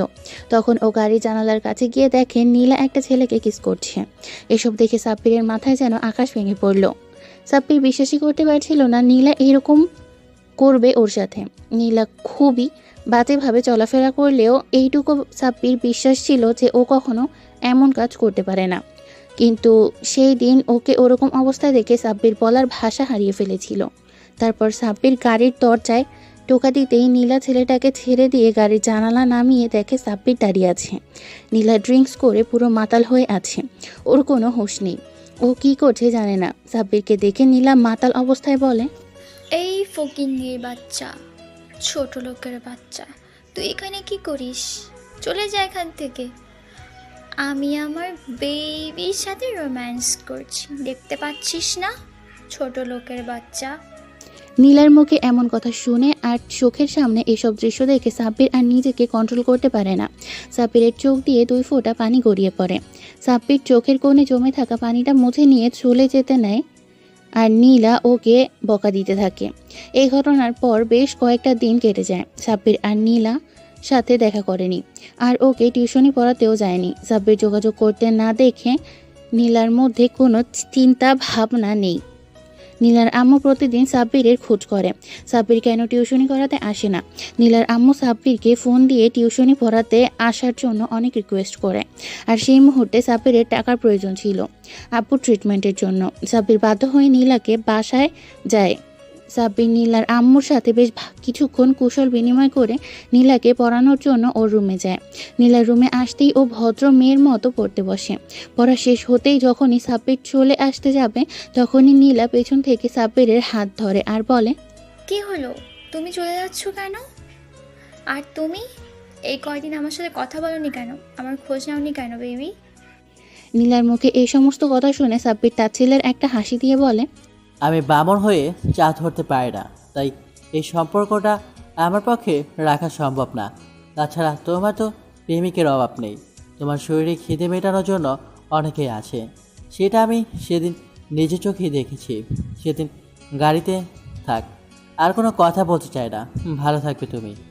সাব্বির এরকম কথা শুনে নীলা বেশ বুঝতে পারে ও সবটা সাব্বির জেনে গেছে। তারপর নীলার রাগ হচ্ছে, ওর মতো 2 টাকার একটা ফকিন্নির বাচ্চা ওকে তেজ দেখিয়ে কথা বলছে, ওকে রিজেক্ট করছে। বিষয়টা নীলার কিছুতেই মেনে নিতে পারছে না, তাই বলতে লাগলো, এই তোর এত বড় সাহস, তুই এই নীলাকে রিজেক্ট করছিস? এরপর যেটা হবে এর জন্য তুই দায়ী থাকবি। নীলার কথা শুনে সাব্বির বলে, আপনি তো আমার অনেক বড় উপকার করেছেন। এরপর থেকে হয়তো দ্বিতীয়বার আর কাউকে বিশ্বাস করতে পারবো না। আমার ভাগ্য যেটা আছে সেটাই হবে। আপনাদের সামান্য কথায় আমার কিছুই যায় আসে না। ভালো থাকবেন, আর ধন্যবাদ সব কিছুর জন্য। সাব্বির বাসা থেকে বেরিয়ে পড়ে আর যাওয়ার আগে নীলার আম্মুকে বলে ও আজ থেকে আর নীলাকে পড়াতে আসবে না। নীলার আম্মু বারবার ওকে জিজ্ঞাসা করলেও সাব্বির কিছু না বলেই চলে যায়। তারপর 2-3 দিন পর সাব্বির টিউশনি পড়িয়ে বাসায় আসছিল। ঠিক সেই মুহূর্তে একটা মেয়ে সাব্বিরের সামনে এসে বলে, ভাইয়া প্লিজ হেল্প করেন, প্লিজ ভাইয়া, আমার বান্ধবীটাকে কিছু ছেলে তুলে নিয়ে গেছে। মেয়েটির কথা শুনে সাব্বির বলে, ভয় পেও না আপু, আমি হেল্প করবো তোমাকে। ওরা কোন দিকে নিয়ে গেছে আমাকে বলো। কথাগুলো বলেই মেয়েটা সাব্বিরকে নিয়ে একটা পুরনো গোডাউনের দিকে নিয়ে যায়। তারপর সেখানে যেতেই সাব্বির অবাক হয়ে যায়, কারণ গোডাউনের ভেতরে কেউ ছিল না। ভেতরে আসতেই মেয়েটা খুব বিশ্রীভাবে হাসতে থাকে। কি হলো আপু, তুমি এভাবে হাসছো কেন? এখানে তো কেউই নেই। আর তুমি না বললে তোমার বান্ধবীকে কারা এখানে নিয়ে আসে? তাহলে তুমি আমাকে মিথ্যা বলে এখানে নিয়ে আসলে কেন? খেলা তো এবার শুরু হবে মেরি জান। কথাগুলো বলেই মেয়েটা নিজের জামাটা ছিঁড়তে থাকে আর চিৎকার করে মানুষজন ডাকতে থাকে। মেয়েটার এমন চিৎকার শুনে সাথে সাথেই কিছু লোকজন এসে সেখানে উপস্থিত হয়। তারপর মেয়েটার এই অবস্থা দেখে সবাই ভাবে সাব্বির হয়তো মেয়েটাকে ধর্ষণ করছিল, তাই ওকে এলোপাতাড়ি মারতে শুরু করে। ওদের মাঝে একটা লোক পুলিশকে ফোন করে সাব্বিরকে পুলিশে দেয়। আর সবটা নীলারই প্ল্যান ছিল। আর ভাগ্যি সেই দিন সাব্বিরের সাথে ছিল। ওই থানার ওসি সাব্বিরের আব্বুর বন্ধু ছিল। উনি সাব্বিরকে খুব ভালোভাবেই চিনত। সাব্বির এরকম কোনো কাজ করতে পারে না সেটা উনি জানতো। তাই উনি সবটা খোঁজখবর নিয়ে বুঝতে পারে সবটাই একটা প্ল্যান ছিল। আর সেখানে এই ঘটনাটা ঘটায় সেটা এরিয়ায় সিসিটিভি ক্যামেরায় সব ধরা পড়ে যায়। তখন সাব্বিরকে ওসি ছেড়ে দেয়। সাব্বিরের আব্বু আম্মু এইটাই ভয়ে পেয়ে গিয়েছিল যে সেই দিন সাব্বিরকে নিয়ে এলাকা ছেড়ে চলে যায়। তারপর আর কি বাকিটুকু তো আপনারা জানেনই। নীলা নিজের পাপের শাস্তি পেয়েছে। অন্যদিকে সাব্বির খুব কষ্ট করে আর পরিশ্রম করে অনেক ভালো রেজাল্ট করে ইউনিভার্সিটিতে চান্স পায়, তাই ওকে আবারও ঢাকায় ফিরে আসতে হয়েছিল। সাব্বির কখনো ভাবেনি যে এখানে এসে নীলার সম্পর্কে এরকম কথা শুনতে হবে। তো বর্তমানে ফিরে যাক। সাব্বির মারিয়ার মুখোমুখি বসে আছে। ও কি বলবে ভেবে পাচ্ছে না। হঠাৎ মারিয়া বলতে আরম্ভ করে, আর তুমি সেই সাব্বির যার সাথে আমার বোন এরকম করেছিল। এটা জানার পর থেকেই লজ্জার জন্য আমি তোমার সামনে আসতে পারিনি। আমি আমার বোনের কাজের জন্য আমি তোমার কাছে ক্ষমা চাচ্ছি। নীলা যেটা করেছে তোমার সাথে সেটা হয়তো ক্ষমার অযোগ্য। এমনকি সেদিন হাসপাতালেও এই জন্য তোমার সামনে যেতে পারিনি। আরে না না, তোমাকে মাপ চাইতে হবে না। তোমার আর তোমার বোনের মধ্যে আকাশ পাতাল তফাৎ। তোমার বোনের থেকে আমি প্রথম থেকেই দূরে দূরে থাকতাম, কারণ ওকে আমার কখনোই পছন্দ ছিল না। শুধু ওর জেদের কাছে হার মেনে ওর সাথে রিলেশনে যেতে হয়েছিল। থাক, সেগুলো পূর্ণ অতীত। ওসব কথা আর না তোলাই ভালো। তবে তুমি কি আমাকে ক্ষমা করে দিয়েছো তো? ক্ষমা করার প্রশ্নই ওঠে না। তুমি তো কখনো ভুল করনি। যা করেছে নীলা করেছে, তার ভুলের জন্য তুমি কেন লজ্জিত হবে? এসব কথা আমি ভুলে গেছি। সেসব কথা মনে করে নিজেকে ছোট করো না। আমি কখনো ওর জন্য তোমাকে অন্য চোখে দেখিনি। আমি মেয়েদেরকে অনেক সম্মান করি, তাই তোমাকে কখনো অসম্মান করবো না, কথা দিলাম। সাব্বিরের কথা শুনে মারিয়া একটা স্বস্তির নিঃশ্বাস ফেলে সাব্বিরকে বলে, তাহলে আজ থেকে আমরা বেস্ট ফ্রেন্ড। সাব্বির একবার মারিয়ার দিকে তাকাচ্ছে, একবার মারিয়ার হাতের দিকে, তারপর মুচকি একটা হাসি দিয়ে মারিয়ার হাতের সাথে হাত মিলিয়ে বলে, ওকে, বেস্ট ফ্রেন্ড। মারিয়া কিছুক্ষণ চুপ থেকে বলে, আচ্ছা, আমি একটা প্রশ্ন করবো তোমাকে। হ্যাঁ বলো, কি বলবে? আচ্ছা, আমি তো নীলাকে পড়াতে যেতাম, কোনোদিনও তো তোমাকে দেখিনি। সাব্বিরের কথা শুনে মারিয়া মুচকি একটা হাসি দিয়ে বলে, আরে পাগল, আমি তো পড়াশোনার জন্য দেশের বাইরে গিয়েছিলাম। নীলার হঠাৎ চলে যাওয়ায় আব্বু আম্মু অনেক ভেঙে পড়েছিল, তাই আমাকে দেশে ফিরে আসতে হয়েছে। তারপর আব্বু আম্মু আর আমাকে যেতে দেয়নি, এখানে থেকে পড়ালেখাটা কমপ্লিট করছি। নীলা চলে যাওয়াতে আব্বু আম্মু আমাকে চোখে হারায়, তাই কোথাও একা ছাড়ে না, সব সময় আমাকে চোখে চোখে রাখে, সামনে দিয়ে রাখে। ওহ আচ্ছা, বুঝলাম। এভাবেই দেখতে দেখতে বেশ কয়েকদিন কেটে গেছে। আর এই কয়েকটা দিন মারিয়া আর সাব্বিরের মাঝে খুব ভালো বন্ধুত্বপূর্ণ সম্পর্ক তৈরি হয়েছে। মারিয়া ধীরে ধীরে সাব্বিরের প্রতি অনেক দুর্বল হয়ে পড়েছে। মারিয়া এখন সাব্বিরকে ছাড়া কিছুই কল্পনা করতে পারে না। তারপর সাব্বিরকে নিজের মনের কথা বলতে পারে না। এভাবে হঠাৎ একদিন সাব্বির ক্যান্টিনের দিকে যাচ্ছিল, ঠিক সেই সময় কোথা থেকে একটা মেয়ে সাব্বির বলে চিৎকার করে ছুটে এসে ওকে জড়িয়ে ধরে। মেয়েটার এমন কর্মকাণ্ডে সাব্বির টাল সামলাতে না পেরে 2 কদম পিছিয়ে পড়ে। তারপর নিজেকে সামনে নিয়ে জড়িয়ে ধরা ব্যক্তিটিকে দেখার চেষ্টা করে, কিন্তু মেয়েটার মুখ দেখতে পাচ্ছে না, কারণ মেয়েটা ওর বুকে মুখটা গুজে রেখেছিল। সাব্বির মেয়েটাকে জোর করে ছাড়িয়ে নিয়ে দেখে এটা আর কেউ না, ওর কাজিন তিন্নি। তিন্নিকে দেখে সাব্বির ভ্রু কুঁচকে তাকায়। তিন্নি মুচকে একটা হাসি দিয়ে বলে, কেমন আছো সাব্বির ভাইয়া? কি রে, তুই এখানে কি করে এলি? তুই না দেশের বাইরে ছিলি, তাহলে দেশে ফিরলি কবে? ভাইয়া আমি আজকে দেশে ফিরেছি, আর এসেই তোমার সাথে দেখা করতে চলে এসেছি। তুমি খুশি হওনি আমাকে দেখে? খুশি হয়েছি আর অবাকও হয়ে গেছি। হঠাৎ তোকে দেখে ঘাবড়ে গিয়েছিলাম।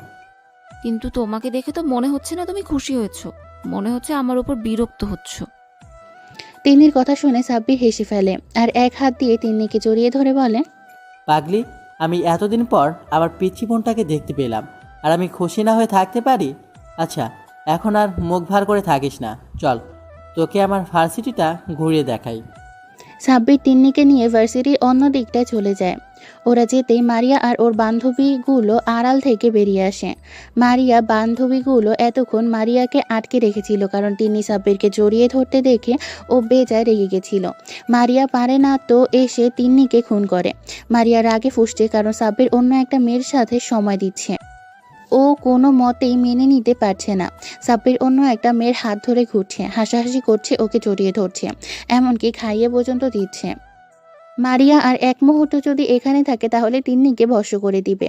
তো সাব্বির আর তিন্নি ভার্সিটি থেকে চলে যাওয়ার উদ্দেশ্যে পা বাড়াতেই ওরা গিয়ে মারিয়ার সামনে পড়ে।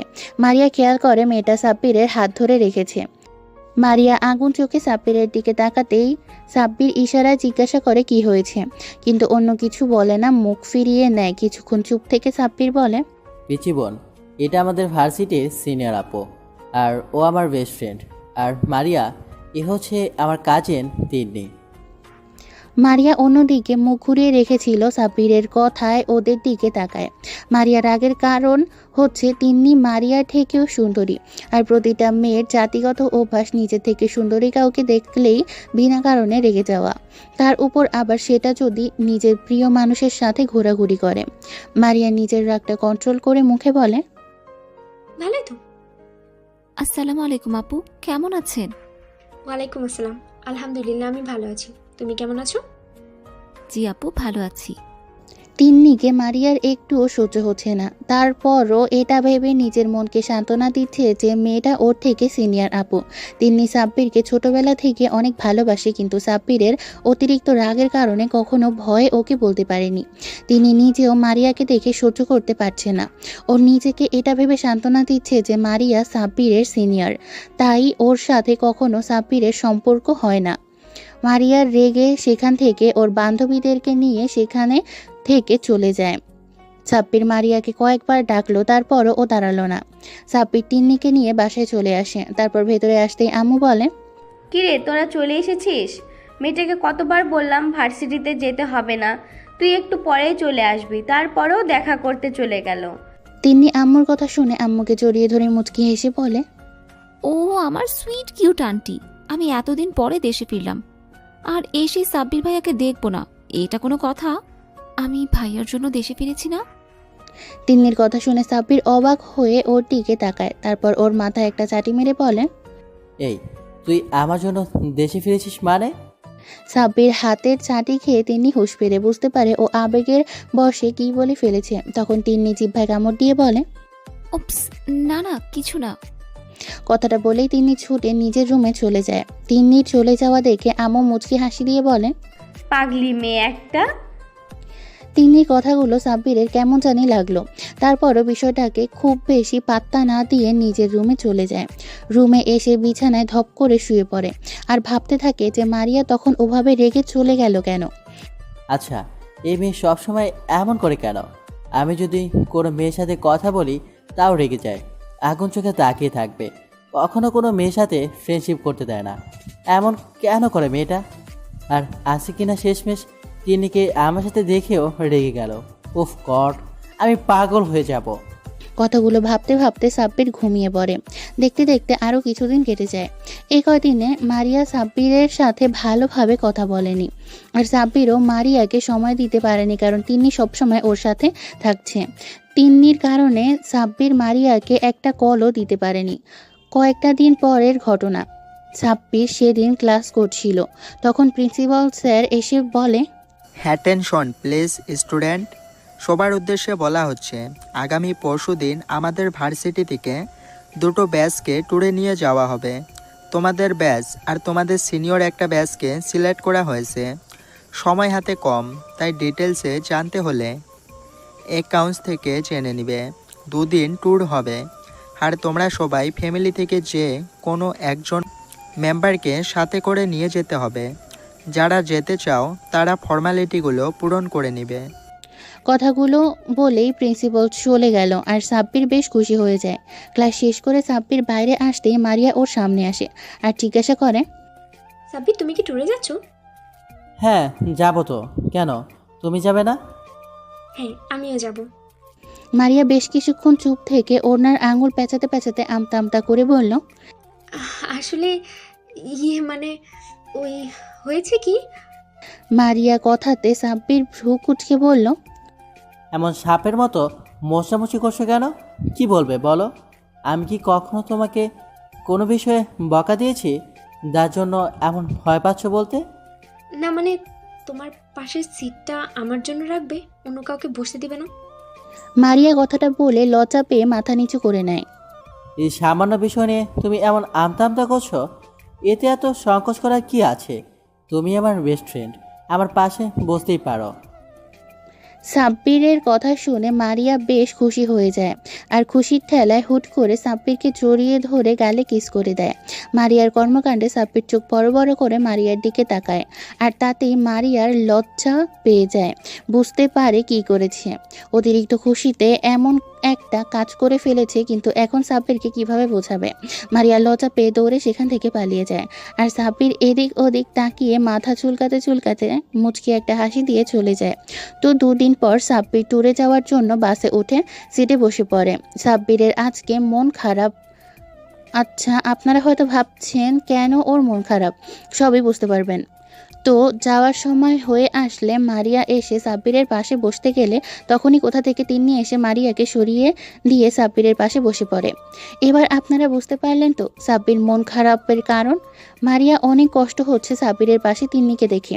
তারপরও মারিয়া কিছু না বলে সাব্বির পেছনের সিটে বসে পড়ে। তিন্নি সাব্বিরের কাঁধে মাথা দিয়ে ওর একটা হাত জড়িয়ে ধরে চোখ বন্ধ করে নেয়। সেটা দেখে মারিয়া আর নিজেকে কন্ট্রোল করতে না পেরে ও কান্না করে দেয়। তারপর একটা সময় কান্না করতে করতে ঘুমিয়ে পড়ে। উফ তিন্নি, বাসের মধ্যে এগুলো কি করছিস? সবাই কি ভাববে? একটু দূরে সরে বস, এটা বাসা নয়, পাবলিক প্লেস। ভাইয়া, তুমি আমাকে বকা দিচ্ছ। আমি কি তোমাকে একটু জড়িয়ে ধরতে পারি না? আমার তো বাসে ভয় লাগে, ওই জন্যই তো তোমার কাঁধে মাথা রেখেছি, আর তুমি আমাকে বকা দিচ্ছ। দেখ তিন্নি, তোর বাসে ভয় লাগে, এজন্য আমি তোকে আমার সাথে আসতে বারণ করেছিলাম, কিন্তু তুই কি করলি? আম্মুকে দিয়ে শেষমেশ আমাকে রাজি করালি। তাহলে এখন এসে বসিস কেন? আমাকে ছাড় আর দূরে সরে বস।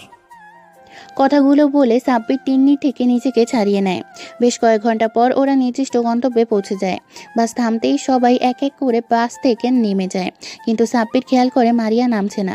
সাব্বির আবারও বাসে উঠতে গেলে তিন্নি ওর হাতটা ধরে আটকে দিয়ে বলে, কোথায় যাচ্ছ ভাইয়া? আমি তো এখানে। তিন্নি, হাতটা ছাড়, আমি মারিয়াকে খুঁজতে যাচ্ছি, ও এখনো বাস থেকে নামেনি। আবার হাতটা ছাড়, আমি ওকে নিয়ে আসি। কেন? তোমার ওকে আনতে যেতে হবে কেন? ও কি একা একা আসতে পারে না, না কি? উনি কি এখনো কোনো বাচ্চা যে আসতে পারবে না? ও বাস থেকে নামলো কি নামলো না তাতে তোমার কি? সব সময় তোমাকে কেন যেতে হবে? তোমাকে আমি কোথাও যেতে দিব না। তিন্নির কথা শুনে সাব্বির বেশ রেগে যায় আর বলে, লিমিট ক্রস করিস না তিন্নি, হাতটা ছাড়। মারিয়া আমার বেস্ট ফ্রেন্ড, ওর সম্বন্ধে তুমি এরকম করে আর একটা ওয়ার্ড বললে আমার থেকে খারাপ আর কেউ হবে না। তুমি আমার বোন আর ও আমার বেস্ট ফ্রেন্ড, তাই তুই তোর লিমিটের মধ্যেই থাক। সাব্বির তিন্নির হাত থেকে নিজের হাতটা ছাড়িয়ে নিয়ে বাসের ভেতরে যায়। গিয়ে দেখে মারিয়া জানালার ধারে মাথা ঠেকিয়ে ঘুমিয়ে পড়েছে। সাব্বির গিয়ে মারিয়ার পাশে বসে, খেয়াল করে ওকে ঘুমন্ত অবস্থায় একদম পরীর মতো লাগছে। মারিয়ার মায়াবী মুখটাকে সাব্বিরের কাছে এত সুন্দর লাগছে, মনে হচ্ছে এই মুখের দিকে তাকিয়ে থেকে ও সারাটা জীবন পার করে দিতে পারবে। কতক্ষণ এভাবে তাকিয়েছিল সাব্বির জানে না। একটু পর মারিয়ার চোখ মিটমিট করে তাকিয়ে দেখে সাব্বির এক ঘোর লাগা দৃষ্টিতে ওর দিকে তাকিয়ে আছে। মারিয়াকে এমন ড্যাপ ড্যাপ করে তাকিয়ে থাকতে দেখে মারিয়া বেশ খানিকটা লজ্জা পেয়ে যায়। ও তখনকার সব ঘটনা নিমিষেই ভুলে যায়। হালকা কাশি দিয়ে সাব্বিরের ধ্যান ভাঙানোর চেষ্টা করে, কিন্তু কোনো লাভ হয় না। সাব্বির যেন একটা অন্য জগতে চলে গেছে। শেষমেশ মারিয়া বাধ্য হয়ে সাব্বিরকে ধাক্কা দিয়ে ডাকতেই ও হকচকিয়ে যায়।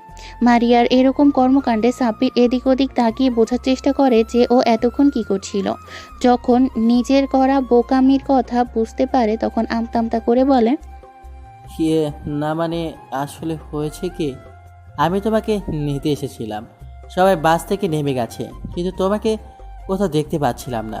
তাই ভাবলাম বসে আছো, আর এসে দেখি তুমি ঘুমাচ্ছ, তাই তোমাকে জাগানোর ইচ্ছে হয়নি, সেই জন্যই অপেক্ষা করছিলাম। সাব্বিরের কথা শুনে মারিয়া মুচকি হেসে বলে, আচ্ছা তাই বুঝি।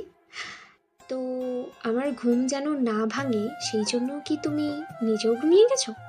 আমি কখন থেকে তোমাকে ডাকছি আর তুমি অন্য জগতে চলে গেছো? মারিয়ার কথা শুনে সাব্বির মাথা চুলকাতে চুলকাতে বলে, না ওই আর কি, একটু একটু। সাব্বিরের কথাতে মারিয়া আবারও একটা ভুবন বোলানো হাসি দেয়, যে হাসিটা সাব্বিরের বুকের পা পাশে গিয়ে লাগে। তখন ও নিজেও হাসে। বাসের মধ্যে দুজনেই হাসির শব্দ শুনে তিনি আর বাইরে থাকতে পারল না। ও বাসের ভিতরে উঠে এসে দেখে যে সাব্বির আর মারিয়া হাসছে। মারিয়া হাসতে হাসতে একেবারে সাব্বিরের গায়ের উপর ঢলে পড়ছিল। এমন কিছু দেখে তিনি রেগে হনহন করে সাব্বিরের সামনে এসে বলে, কি হচ্ছে কি ভাইয়া? সবাই বাইরে তোমাদের জন্য অপেক্ষা করছে, আর তোমরা এখানে কি করছো? তুমি এক্ষুনি আমার সাথে চলো। তিন্নি কাউকে কিছু বলার সুযোগ না দিয়ে সাব্বিরের একটা হাত ধরে টানতে টানতে নিয়ে যেতে লাগলো।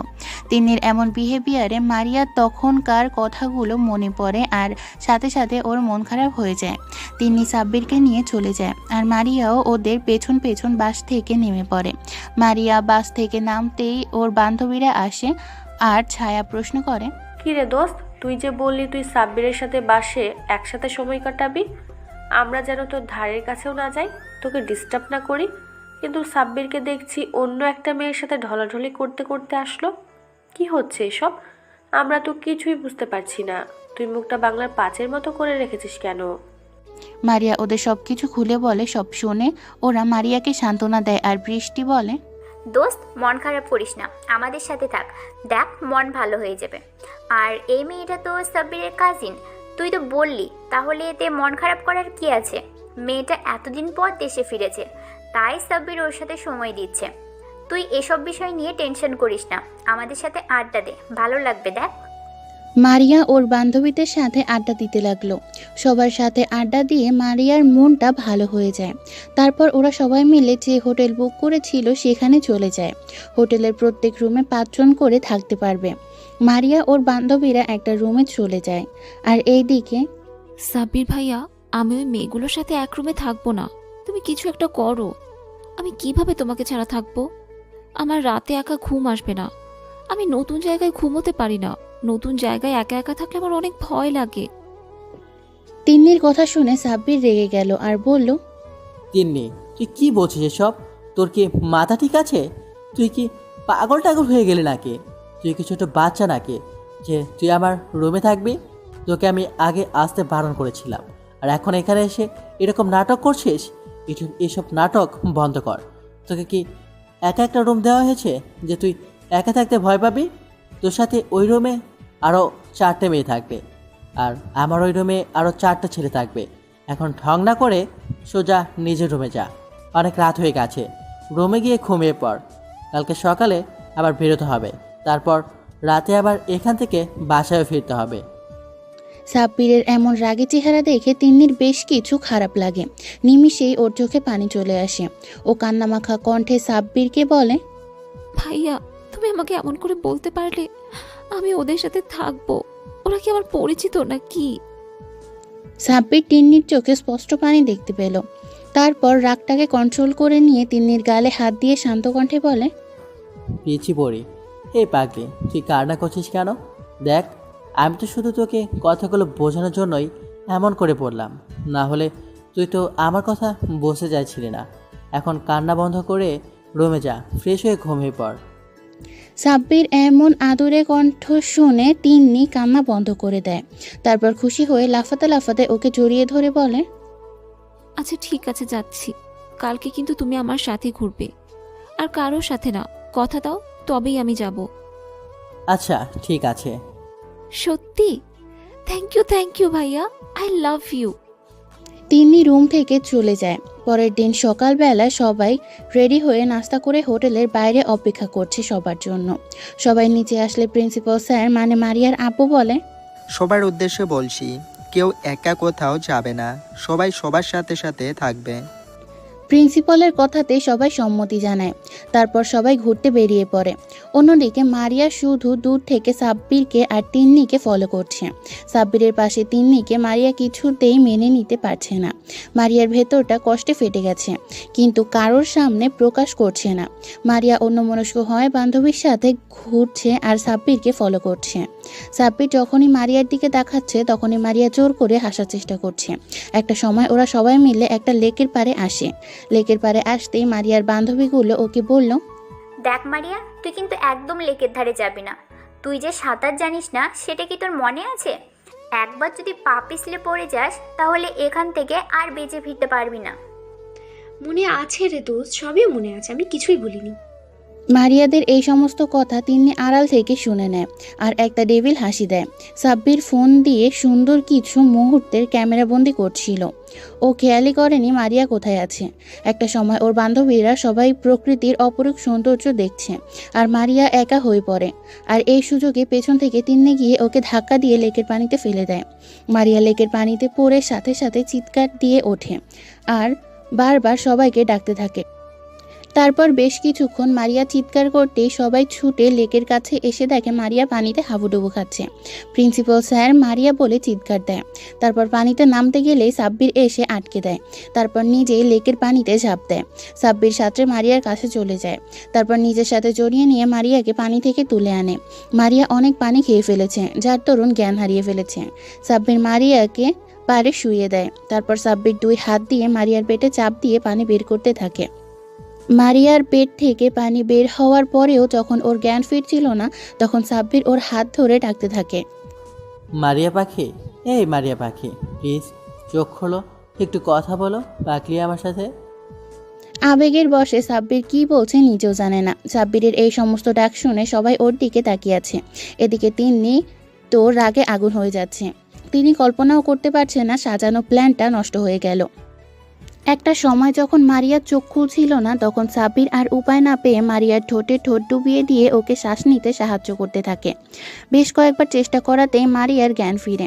মারিয়ার চোখ খুলতেই দেখে সবাই ওর দিকে তাকিয়ে আছে আর সাব্বির ভেজা অবস্থায় সামনে বসে আছে। ও নিজেও ভিজে আছে। কেউ মারিয়াকে ধাক্কা দিয়ে ফেলে দিয়েছিল, সেটাও কাউকে বলল না। সেদিন রাতেই বাসায় ফেরার পর তিন্নি ভাবতে থাকে, না না, এই কিছুতেই হতে পারে না। আমার এত সাজানো প্ল্যানটা কিভাবে নষ্ট হলো? এইভাবে চললে হবে না, তাহলে সাব্বির আমার হাতছাড়া হয়ে যাবে আর ওকে আমি কিছুতেই অন্য কারো হতে দিব না। সাব্বির শুধুই আমার, সাব্বিরকে আমি ছাড়া আর কেউ পাবে না। সাব্বিরের দিকে যদি অন্য কেউ তাকায় তার চোখ আমি তুলে নিব। মারিয়া, তোর এত বড় সাহস, তুই আমার সাব্বিরকে নিজের করে পেতে চাইছিস? তোর বোনের মৃত্যুটা আমার হাতে হতো, কিন্তু ভাগ্যের খেলা সে নিজের মৃত্যু নিজেই লিখে নিয়েছে।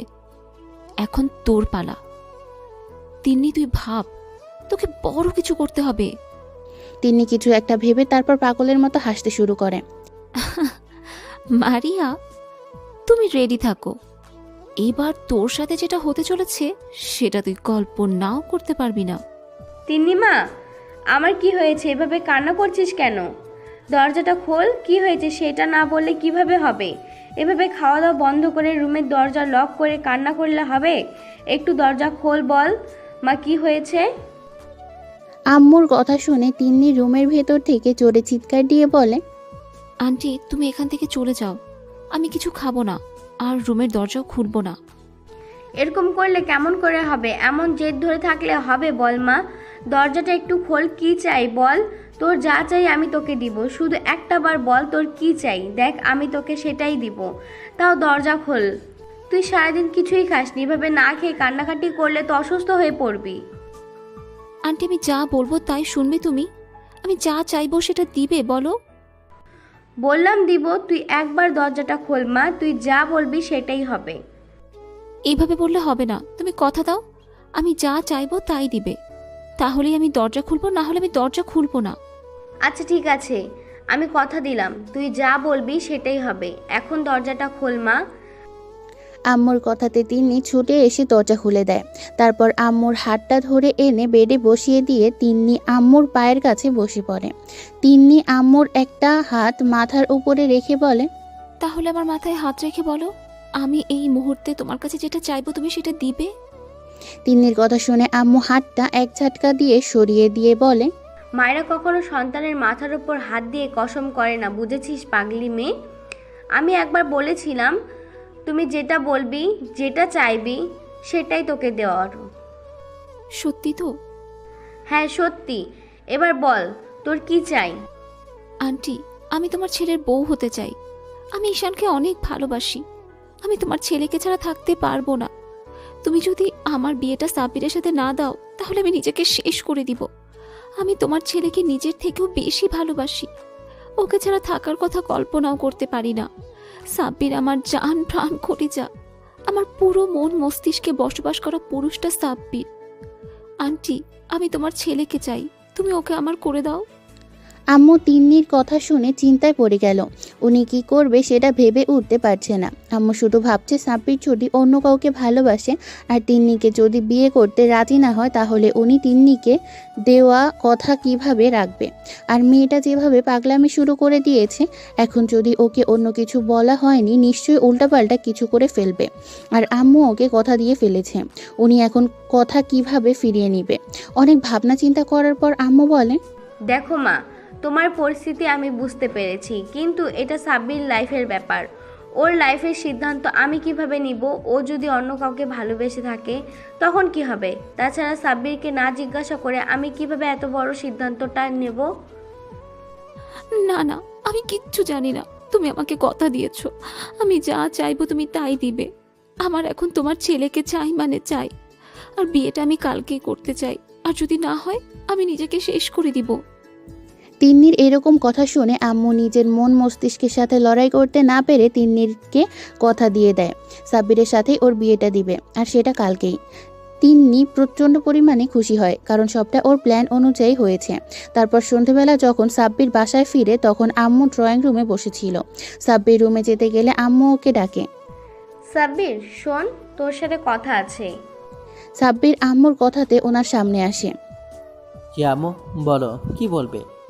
তুই আমার পাশে বস।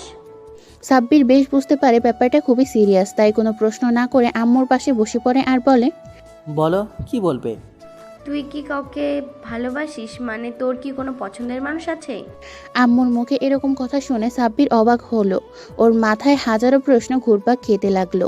তারপর সেসব প্রশ্নকে বিশেষ একটা পাত্তা না দিয়ে বলল, হঠাৎ এই প্রশ্ন কেন আম্মু? প্রশ্নের বদলে প্রশ্ন চাইনি, আমি উত্তর চেয়েছি, উত্তরটা দাও। না আম্মু, আমি কাউকে ভালোবাসি না, আমার কোনো মনের মানুষ নেই। জন্মের পর থেকে আমি তোর কাছে কখনো কিছু চাইনি, আজকে যদি তোর কাছে চাই বা তোর জীবনের সবচেয়ে বড় সিদ্ধান্তটা যদি আমি নেই তাহলে তুই কি সেটা মেনে নিবি? আম্মু এভাবে বলছো কেন? আম্মু তুমি আমাকে পৃথিবীর আলো দেখিয়েছো, তোমার অধিকার আছে আমার সমস্ত বিষয়ে সিদ্ধান্ত নেওয়ার। তুমি আর আব্বু ছাড়া আমার কি আছে বলো? তোমরা তো আমার পুরো পৃথিবী, তোমাদের জন্য কিছু করতে পারলে আমি নিজেকে ধন্য মনে করব। আম্মু শুধু একবার বলো আমাকে কি করতে হবে, বা তুমি কি চাও? তুমি যা বলবে আমি তাই শুনবো। এভাবে না। আম্মু সাব্বিরের একটা হাত নিজের মাথার উপরে রেখে বলল, তুই আমার মাথায় হাত দিয়ে বল, আমি যা চাইবো তাই দিবি। সাব্বির আম্মুর বিহেভিয়ারে সত্যি সত্যি অনেক চিন্তায় পড়ে গেছে। ওর আম্মু কি এমন চাইবে যার জন্য মাথায় হাত দিয়ে কসম করতে বলছে। কিরে, তুই চুপ করে আছিস কেন? বল, আমি যা বলবো তাই শুনবি। সাব্বির নিজের ভাবনার জগৎ থেকে বেরিয়ে এসে বলে, আমি কথা দিলাম তুমি যা বলবে আমি তাই শুনবো। আমি চাই তোর সাথে তিন্নির বিয়ে দিতে। আমি আগামীকালকেই তোদের বিয়ের ব্যবস্থা করছি। সাব্বির আম্মুর মুখে এরকম কথা শুনে যেন আকাশ থেকে পড়ল। ও নিজের কানকে বিশ্বাস করাতে পারছে না। আম্মু নাকি তিন্নির সাথে ওর বিয়ে ঠিক করেছে। আম্মু কথাটা শুনে সাব্বির বুকটা ধক করে ওঠে, কারণ সাব্বির এই কয়দিনে খুব ভালোভাবেই বুঝতে পেরেছে ও মারিয়াকে প্রচণ্ড পরিমাণে ভালোবেসে ফেলেছে। আর ওকে ছেড়ে থাকার কথা কল্পনা করলেও সাব্বিরের দমটা বন্ধ হয়ে আসে। আর সেখানে অন্য কাউকে বিয়ে করার কথা ভাবলেও সাব্বির কষ্টে বুকটা ফেটে যাচ্ছে। সাব্বির এখন কি করবে? আম্মু ওর মাথায় হাত দিয়ে ওয়াদা করিয়েছে আম্মু যা বলবে তাই শুনবে। সাব্বির কি বলবে কি করবে কিছুই বুঝে উঠতে পারছে না। তারপরও নিজেকে স্বাভাবিক করে নিয়ে বলে, আম্মু তুমি কি বলছো? তুমি জানো তিন্নিকে আমি বোনের নজর দেখি, কখনো ওকে নিয়ে অন্য কিছু ভাবিনি। আমি ওকে সবসময় ছোট বোনের নজরে দেখি, আর আমাদের মাঝে তেমন কোনো সম্পর্ক নেই। তাহলে কেন তুমি ওর সাথে আমার বিয়ে দিতে চাইছো? আমি কোনো প্রশ্নের উত্তর দিতে চাইছি না, আমি শুধু তোমার প্রশ্নের উত্তরটা চাইছি। তুই আমার কথাটা রাখবি না, নাকি আমার মরা মুখ দেখবি? যে মানুষটা জন্ম দিয়েছে, ছোটবেলা থেকে ওকে লালন পালন করে মানুষ করেছে, যে মানুষটা ওকে এতগুলো বছর আগলে রেখেছে, যে মানুষগুলো ওকে এত ভালোবাসা দিয়েছে, আজকে সেই মানুষের মুখে মরার কথা শুনে সাব্বিরের বুকের ভেতরটা ধক করে ওঠে। সাব্বির ওর আম্মুর মুখের দিকে তাকিয়ে আর কিছু না ভেবেই বলল, আম্মু আমি বিয়েতে রাজি। আম্মু তুমি বিয়ের ব্যবস্থা করো। কথাগুলো বলে সাব্বির আম্মুকে আর কোনো কিছু বলার সুযোগ না দিয়ে সোজা নিজের রুমে চলে গেল। তো পরদিন বৃষ্টি আর ছায়া ছুটে এসে মারিয়ার সামনে দাঁড়ায় আর হাঁপাতে হাঁপাতে বলে, দোস্ত শুনেছিস? কিরে, তোরা এমন করে হাঁপাচ্ছিস কেন? আর কি শুনবো? তুই জানিস আজকে সাব্বিরের বিয়ে, তাও আবার একটু পরেই। কি বলছিস এগুলো? আমরা সত্যিই বলছি, একটু পর ওর কাজিনের সাথে সাব্বির বিয়ে। ওদের মুখে এরকম কথা শুনে মারিয়ার মাথায় যেন আকাশ ভেঙে পড়ল। ও নিজের কানকে বিশ্বাস করাতে পারছে না। হঠাৎ এরকম কথা শুনে চিৎকার দিয়ে বলে, না না, এ হতে পারে না। কি বলছিস এইসব তোরা? তোদের মাথা ঠিক আছে? মারিয়া, আমাদের মাথা ঠিক আছে, আমরা কোনো নেশা করিনি। আরে আমার আম্মু সাব্বিরের আম্মুর বান্ধবী। আম্মু আজকে সকালেই ওদের বাসায় গেছে। আম্মু বলল হঠাৎ করেই নাকি কালকে ওর আম্মু বিয়েটা ঠিক করেছে, আর সাব্বিরও নাকি বিয়েতে রাজি হয়ে গেছে। সাব্বিরের বিয়ের কথাটা শুনে মারিয়ার চোখ দিয়ে টপ টপ করে পানি পড়ছে। ওর বুকের মধ্যে অসহ্য রকমের যন্ত্রণা শুরু হয়েছে। মারিয়া আর কোনো কিছু না ভেবেই সাব্বিরের বাসার দিকে ছুটতে থাকে। তারপর কিছুটা এসে একটা সিএনজি করে সাব্বিরের বাসায় চলে আসে। মারিয়া সিএনজি থেকে নেমে ভাড়া মিটিয়ে দিয়ে ছুটে বাসার গেটে দরজার সামনে গিয়ে এক নাগাড়ে কলিং বেল দিতে থাকে। একটা সময় আম্মু এসে দরজা খুলে দিতেই দেখে মারিয়া দাঁড়িয়ে আছে। মারিয়াকে দেখে আম্মু বলে, আরে মামুনি, তুমি ভেতরে আসো। তুমি অনেক ভালো একটা দিনে এসেছো। আজকে আমার ছেলের বিয়ে। মারিয়া কোনো কিছু না বলে ভেতরে ঢুকে পড়ে। তখন আম্মু ওকে প্রশ্ন করে, আন্টি, সাবিরের রুম কোনটা? উপরে গিয়ে ডান দিকের রুমটা। আম্মুর কথাটা শেষ হতেই মারিয়া দৌড়ে উপরে চলে যায়। আর সাব্বিরের আম্মু মারিয়ার যাওয়ার দিকে তাকিয়ে বোঝার চেষ্টা করে কি হয়েছে। অন্যদিকে সাব্বির নিজের রুমের ব্যালকনিতে দাঁড়িয়ে চোখের জল ফেলছিল। এই মুহূর্তে রুমে কারো উপস্থিতি টের পেতেই চোখের পানি মুছে নেয়। তারপর পিছন ফিরে দেখে মারিয়া একটা কান্না ভেজা চোখে ওর দিকে তাকিয়ে আছে। মারিয়া ছুটে সাব্বিরের কাছে এসে ওর টি শার্টের কলার ধরে বলে, এই, তোর সাহস কি করে হয় আমাকে ছেড়ে অন্য কাউকে বিয়ে করার? তুই জানিস না আমি তোকে ছাড়া বাঁচবো না, তোকে ভালোবাসি। তুই কি আমার চোখের ভাষা বুঝিস না?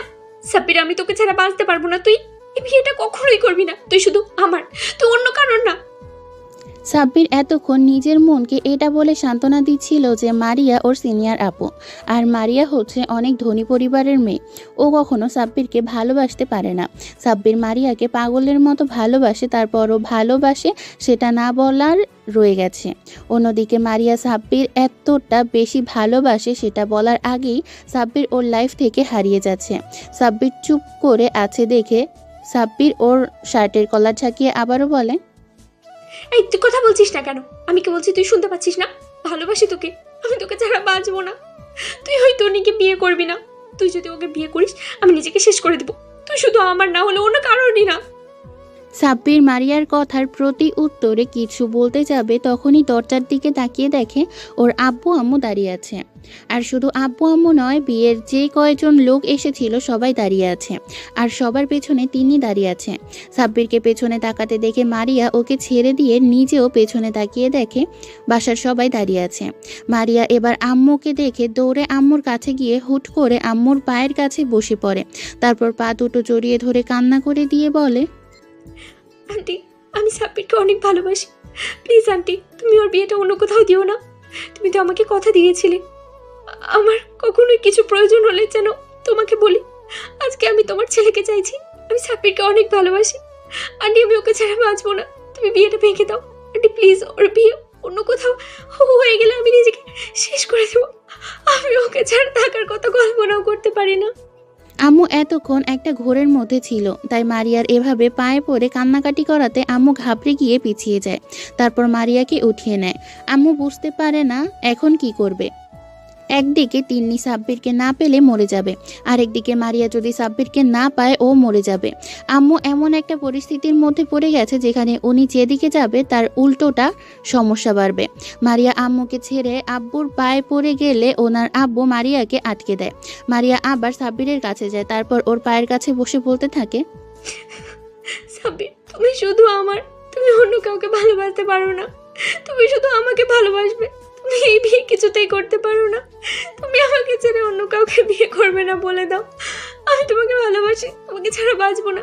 আর তুমি আমাকে ভালোবাসো সেটা আমি জানি। সাব্বির পাথরের মূর্তির মতো দাঁড়িয়ে আছে, একটা কথাও বলছে না। ও আর কি বা বলবে? আম্মুকে যে মাথায় হাত দিয়ে কসম করেছে আম্মু যাকে বলবে তাকেই বিয়ে করবে। সাব্বির একবার আম্মুর দিকে অসহায় দৃষ্টিতে তাকায়। আম্মু মারিয়ার কাছে এসে সাব্বিরের পায়ের কাছ থেকে মারিয়াকে সরিয়ে নিয়ে উঠে দাঁড় করায়। দেখো মামুনি, তুমি কান্না বন্ধ করো। আমি তোমাকে কথা দিয়েছিলাম, তুমি আমার কাছে কখনো কিছু চাইলে আমি তোমাকে দেওয়ার চেষ্টা করব।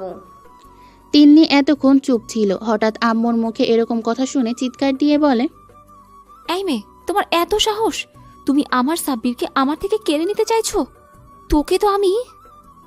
কথাটা বললে তিন্নি মারিয়াকে আম্মুর কাছ থেকে ছাড়িয়ে নিয়ে যখনই থাপ্পড় মারতে যাবে তখনই কেউ একজন তিন্নির হাত ধরে ফেলে।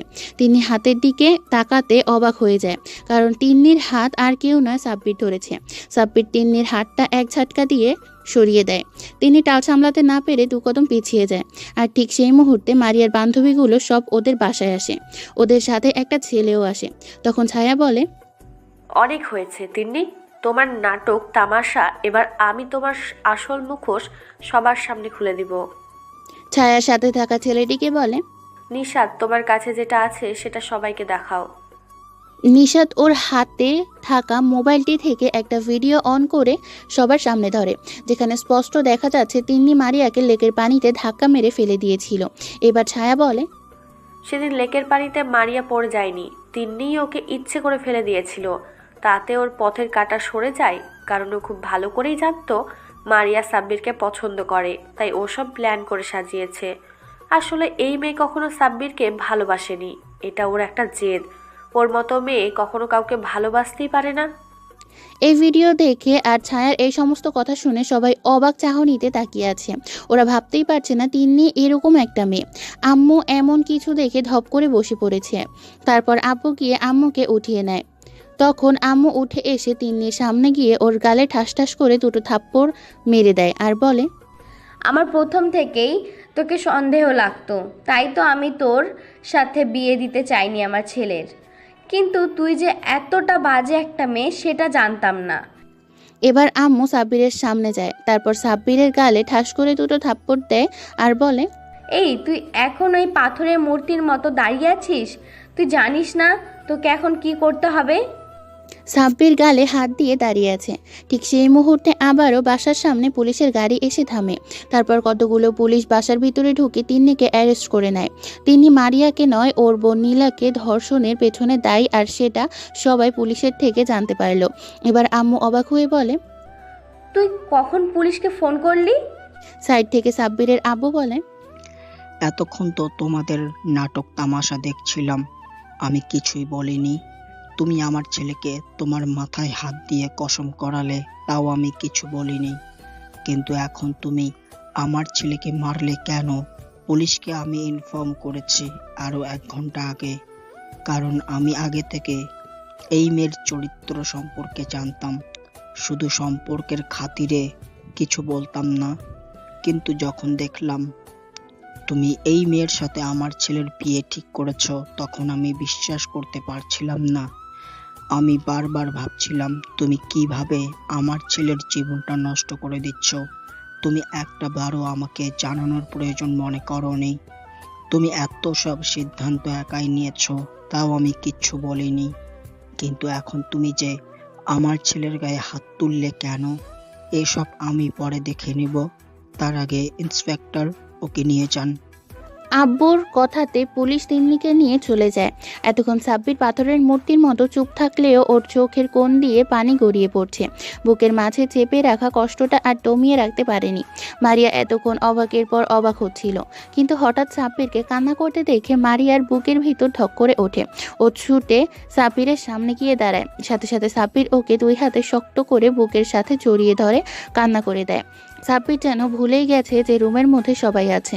তারপর একটা সময় মারিয়াকে ছাড়িয়ে নিয়ে ওর সারা মুখে পাগলের মতো চুমু খেতে থাকে আর বলতে থাকে, ভালোবাসি ভালোবাসি ভালোবাসি, অনেক বেশি ভালোবাসি পাগলি তোমাকে। ওদের কাণ্ড দেখে আব্বু আম্মু আর মারিয়ার বান্ধবীরা সবাই একসাথে কাশি দেয়। আর বৃষ্টি বলে, আমরা কিন্তু সবাই এখানেই আছি। যত ভালোবাসা আছে সব বিয়ের পর দেখিও, আমাদের সামনে দেখাতে হবে না। আমরা কিন্তু এখনো সিঙ্গেল। আমাদের কষ্টটা একটু বোঝেন দুলা ভাই। কথাটা বলতেই সবাই একসাথে হেসে দেয়। তারপর সবাই ড্রয়িং রুমে এসে মারিয়ার আব্বু আম্মুর জন্য অপেক্ষা করে। কিছুক্ষণের মধ্যে মারিয়ার আব্বু আম্মু চলে আসে। মারিয়ার আব্বু আম্মুকে সবটা বলা হলে মেয়ের সুখের কথা ভেবে ওরাও আর দ্বিমত করেনি। ওরা জানে সাব্বির যথেষ্ট ভালো একটা ছেলে, ওদের মেয়ের জন্য সুযোগ্য পাত্র। ওরা তো ওদের মেয়ের জন্য এমন একটা ছেলেই খুঁজেছিল যে ওদের মেয়েটাকে প্রচণ্ড পরিমাণে ভালোবাসবে। সবার সম্মতি পেয়ে কাজীকে আসতে বলে। কাজী সাহেব, বিয়ের কাজ শুরু করেন, সাফল্যের জন্য করতে হবে। কাজী সাহেব বিয়ের কাজ শুরু করে। একটু পরে কাজী সাহেব মারিয়াকে কবুল বলতে বললে মারিয়া 3 বার কবুল বলে দেয়। তারপর কাজী সাহেব সাব্বিরকে কবুল বলতে বললে ও মারিয়ার দিকে তাকিয়ে 3 বার কবুল বলে দেয়। ওরা দুজন একটা পবিত্র বন্ধনে আবদ্ধ হয়ে যায়। তারপর রাতের খাওয়া দাওয়ার পর সবাই চলে যায়। মারিয়া বান্ধবীরা মারিয়াকে অনেক সুন্দর করে সাজিয়ে দেয়। সাব্বির রুমে বসিয়ে দিয়ে চলে গেছে। যাওয়ার সময় ওরা অনেক ফাজলামি করে গেছে। মারিয়াকে অনেকভাবেই লজ্জা দিয়েছে।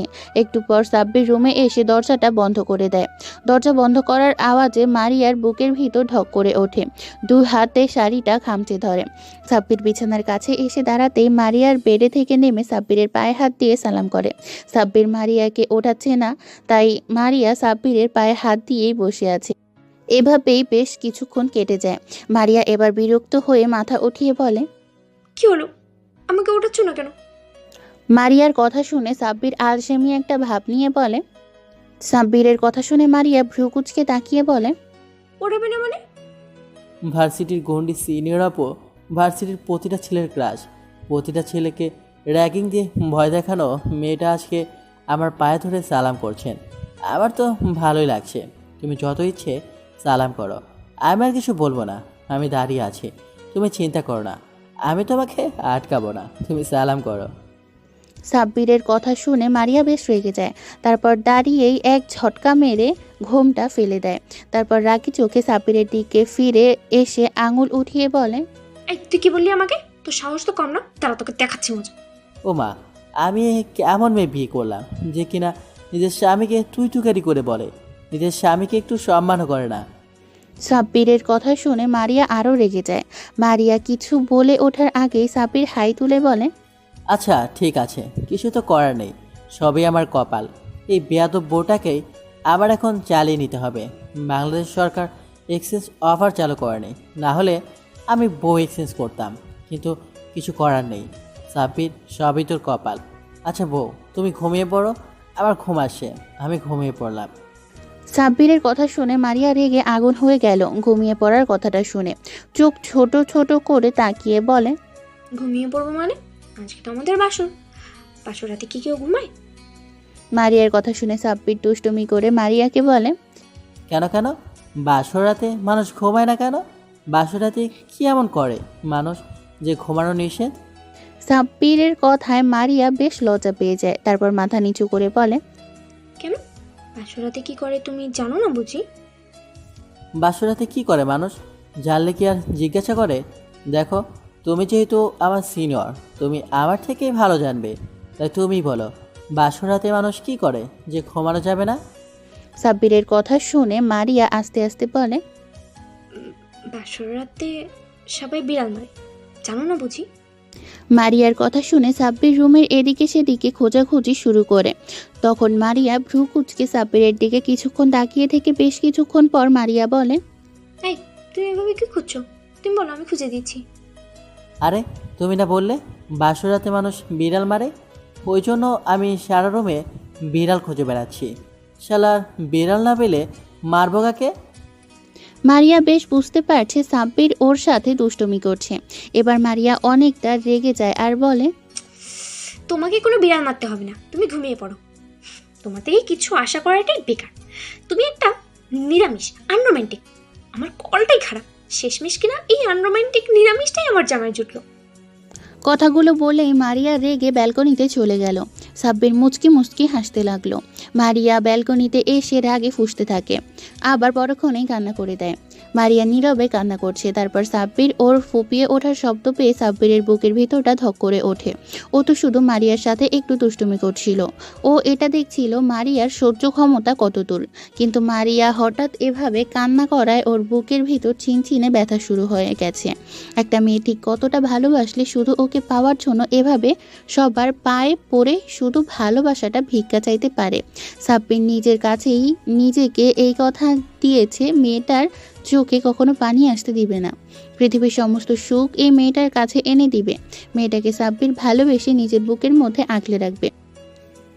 কথাগুলো ভেবেই সাব্বির গিয়ে মারিয়াকে পেছনে থেকে জড়িয়ে ধরে ওর কাঁধের ওপর থুতনি রাখে। সাব্বির দু হাত মারিয়ার শাড়ির সরিয়ে ওর উন্মুক্ত পেটের উপর রাখে। সাব্বিরের স্পর্শ পেতেই মারিয়া কেঁপে ওঠে। তখন মারিয়া ওকে ছাড়িয়ে নেওয়ার চেষ্টা করে বলে, ছাড়ো, আমাকে ছাড়ো বলছি, একদম আমাকে ছোবে না। তুমি এখানে কেন এসেছো? তোমার না ঘুম আসছিল? যাও তুমি তুমি কি ঘুমাও। ঘুমাতে তো গিয়েছিলাম, কিন্তু ঘুমের ওষুধটা তো বেলকুনিতে দাঁড়িয়ে দাঁড়িয়ে কান্না করছে। ঘুমের মেডিসিন ছাড়া কি আমার ঘুম আসবে বলো? সাব্বিরের কথা শুনে মারিয়া বেশ লজ্জা পেয়ে যায় আর বলে, না, মিথ্যা বলো না। এবার সাব্বির মারিয়ার পেটের উপর স্লাইড করতে থাকে, যার জন্য ও কেঁপে উঠতে থাকে। তারপর সাব্বিরের হাত খামচে ধরে। সাব্বিরের একটা হাত মারিয়ার পেটে থেকে সরিয়ে মারিয়ার পিঠে থেকে চুলগুলো এক সাইডে রেখে ওর পিঠের খোলা অংশে ঠোঁটের স্পর্শ দিতে থাকে। মারিয়া সাব্বিরের এমন স্পর্শ সহ্য করতে না পেরে ওর দিকে ঘুরেই ওকে জড়িয়ে ধরে, ওর বুকে মুখ লুকায়। একটু আগেই তো আফসোস করছিলে আমি নাকি আনরোমান্টিক, নিরামিষ। তাহলে এখন আমার এইটুকু স্পর্শে সহ্য করতে পারছো না? তাহলে একটু পর যেটা করব সেইগুলো কীভাবে সহ্য করবে? সাব্বিরের মুখে এরকম লাগামহীন কথাবার্তা শুনে মারিয়ার লজ্জায় শেষ। ও লজ্জা পেয়ে সাব্বিরের বুকে একটা কিল বসিয়ে দিয়ে বলে, তুমি লাগামহীন, অসভ্য, ফাজিল। মারিয়ার কথা শুনে সাব্বির উচ্চস্বরে হেসে দেয়। তারপর দু হাতে মারিয়ার মুখটা উঁচু করে ধরে। চাঁদের আলোয় মারিয়ার মুখে এসে পড়তেই চোখ দুটো বন্ধ করে নেয়। মেয়েটাকে দেখতে অসম্ভব রকমের সুন্দর লাগছে সাব্বিরের কাছে। পৃথিবীর প্রতিটা স্বামীর কাছেই হয়তো তার স্ত্রীকে সবচেয়ে সুন্দর লাগে। মারিয়ার মুখের দিকে তাকিয়ে থাকতে থাকতে সাব্বিরের কেমন জানি একটা ঘোরের মধ্যে চলে যাচ্ছে। সাব্বির আর নিজেকে কন্ট্রোল করতে না পেরে মারিয়ার কানের কাছে মুখ নিয়ে নেশা লাগানো কণ্ঠে বলে, বউ, ওই বউ, তুমি কি আজকে আমায় তোমার নিজে করে নেওয়ার অনুমতি দেবে? তোমায় ভালোবাসার অধিকার দেবে? তোমাকে ভালোবাসার সমুদ্র থেকে ঘুরিয়ে আনার অধিকারটা দেবে? বউ, আমি যে আর পারছি না নিজেকে কন্ট্রোল করতে। তোমার হিরো পেয়ে আমি পাগল হয়ে যাব। প্লিজ বউ, তোমাকে ভালোবাসার অধিকারটা আমাকে দাও না। মারিয়া সাব্বিরের এমন মায়াবী কণ্ঠ শুনে কেমন জানি একটা ঘোরের মধ্যে চলে গেছে। মারিয়া আর দেরি না করে সাব্বিরের পায়ের উপর পা রেখে সাব্বিরের মুখের দুই পাশে হাত রেখে ও ঠোঁটের সাথে ঠোঁট মিশিয়ে দেয়। সাথে সাথে দুজনের শরীরের ভেতর যেন একটা কারেন্ট বয়ে যায়। সাব্বির মারিয়াকে নিজের সাথে আঁকড়ে ধরে আর গভীরভাবে রেসপন্স করতে থাকে। এভাবে বেশ কিছুক্ষণ থাকার পর সাব্বির মারিয়ার ঠোঁট ছেড়ে দিয়ে ওকে কোলে তুলে নেয়। তারপর রুমে এসে মারিয়াকে বেডে শুইয়ে দিয়ে ব্যালকনির পর্দা টেনে দেয়। তারপর রুমের লাইটটা অফ করে ড্রিম লাইট অন করে দেয়। মারিয়ার মনে হচ্ছে ওর বুকের ভেতর কেউ হাতুড়ি পেটাচ্ছে। সাব্বির মারিয়ার কাছে এসে পাঞ্জাবিটা খুলে ফেলে। মারিয়া এবার চোখ খুলে তাকায় আর দেখে সাব্বির পাঞ্জাবিটা খুলে ফেলেছে। সাব্বিরের উন্মুক্ত বুকের লোমগুলো দেখে মারিয়ার কেমন জানি ঘোরের মধ্যে চলে যায়। মারিয়া এক হাতে সাব্বিরের বুকের লোমগুলো স্পর্শ করতেই সাব্বির মারিয়ার ওপরে শরীরের পুরো ভারটা ছেড়ে দিয়ে ওর গলায় মুখ ডুবিয়ে দিয়ে কিস করতে থাকে। সাব্বির কিস করতে করতে এক পর্যায়ে মারিয়ার বুকের উপর থেকে শাড়ির আঁচলটা টান দিয়ে ফেলে দেয়। তারপর আবার মারিয়ার শরীরের সব জায়গায় ভালোবাসার পরশ এঁকে দিতে থাকে। আস্তে আস্তে দুজন মেতে ওঠে ভালোবাসার এক আদিম খেলায়, ডুবে যায় ভালোবাসার এক অতল সমুদ্রে, যে সমুদ্রের তলদেশ আজ অবধি কোনো বিজ্ঞানী খুঁজে পায়নি। এই যে, আপনাদের আর শুনতে হবে না, এবার ওদেরকে শান্তিমতো বাসর করতে দিন আর পরবর্তী গল্পের জন্য অপেক্ষা করুন। তো ভালো থাকুক ভালোবাসার মানুষগুলো, সবার ভালোবাসা এভাবেই পরিপূর্ণ হোক। দোয়া করি সবাই ভালো থাকবেন, সুস্থ থাকবেন এবং পরবর্তী গল্প আসা পর্যন্ত আমাদের সাথেই থাকবেন। ধন্যবাদ। আল্লাহ হাফেজ।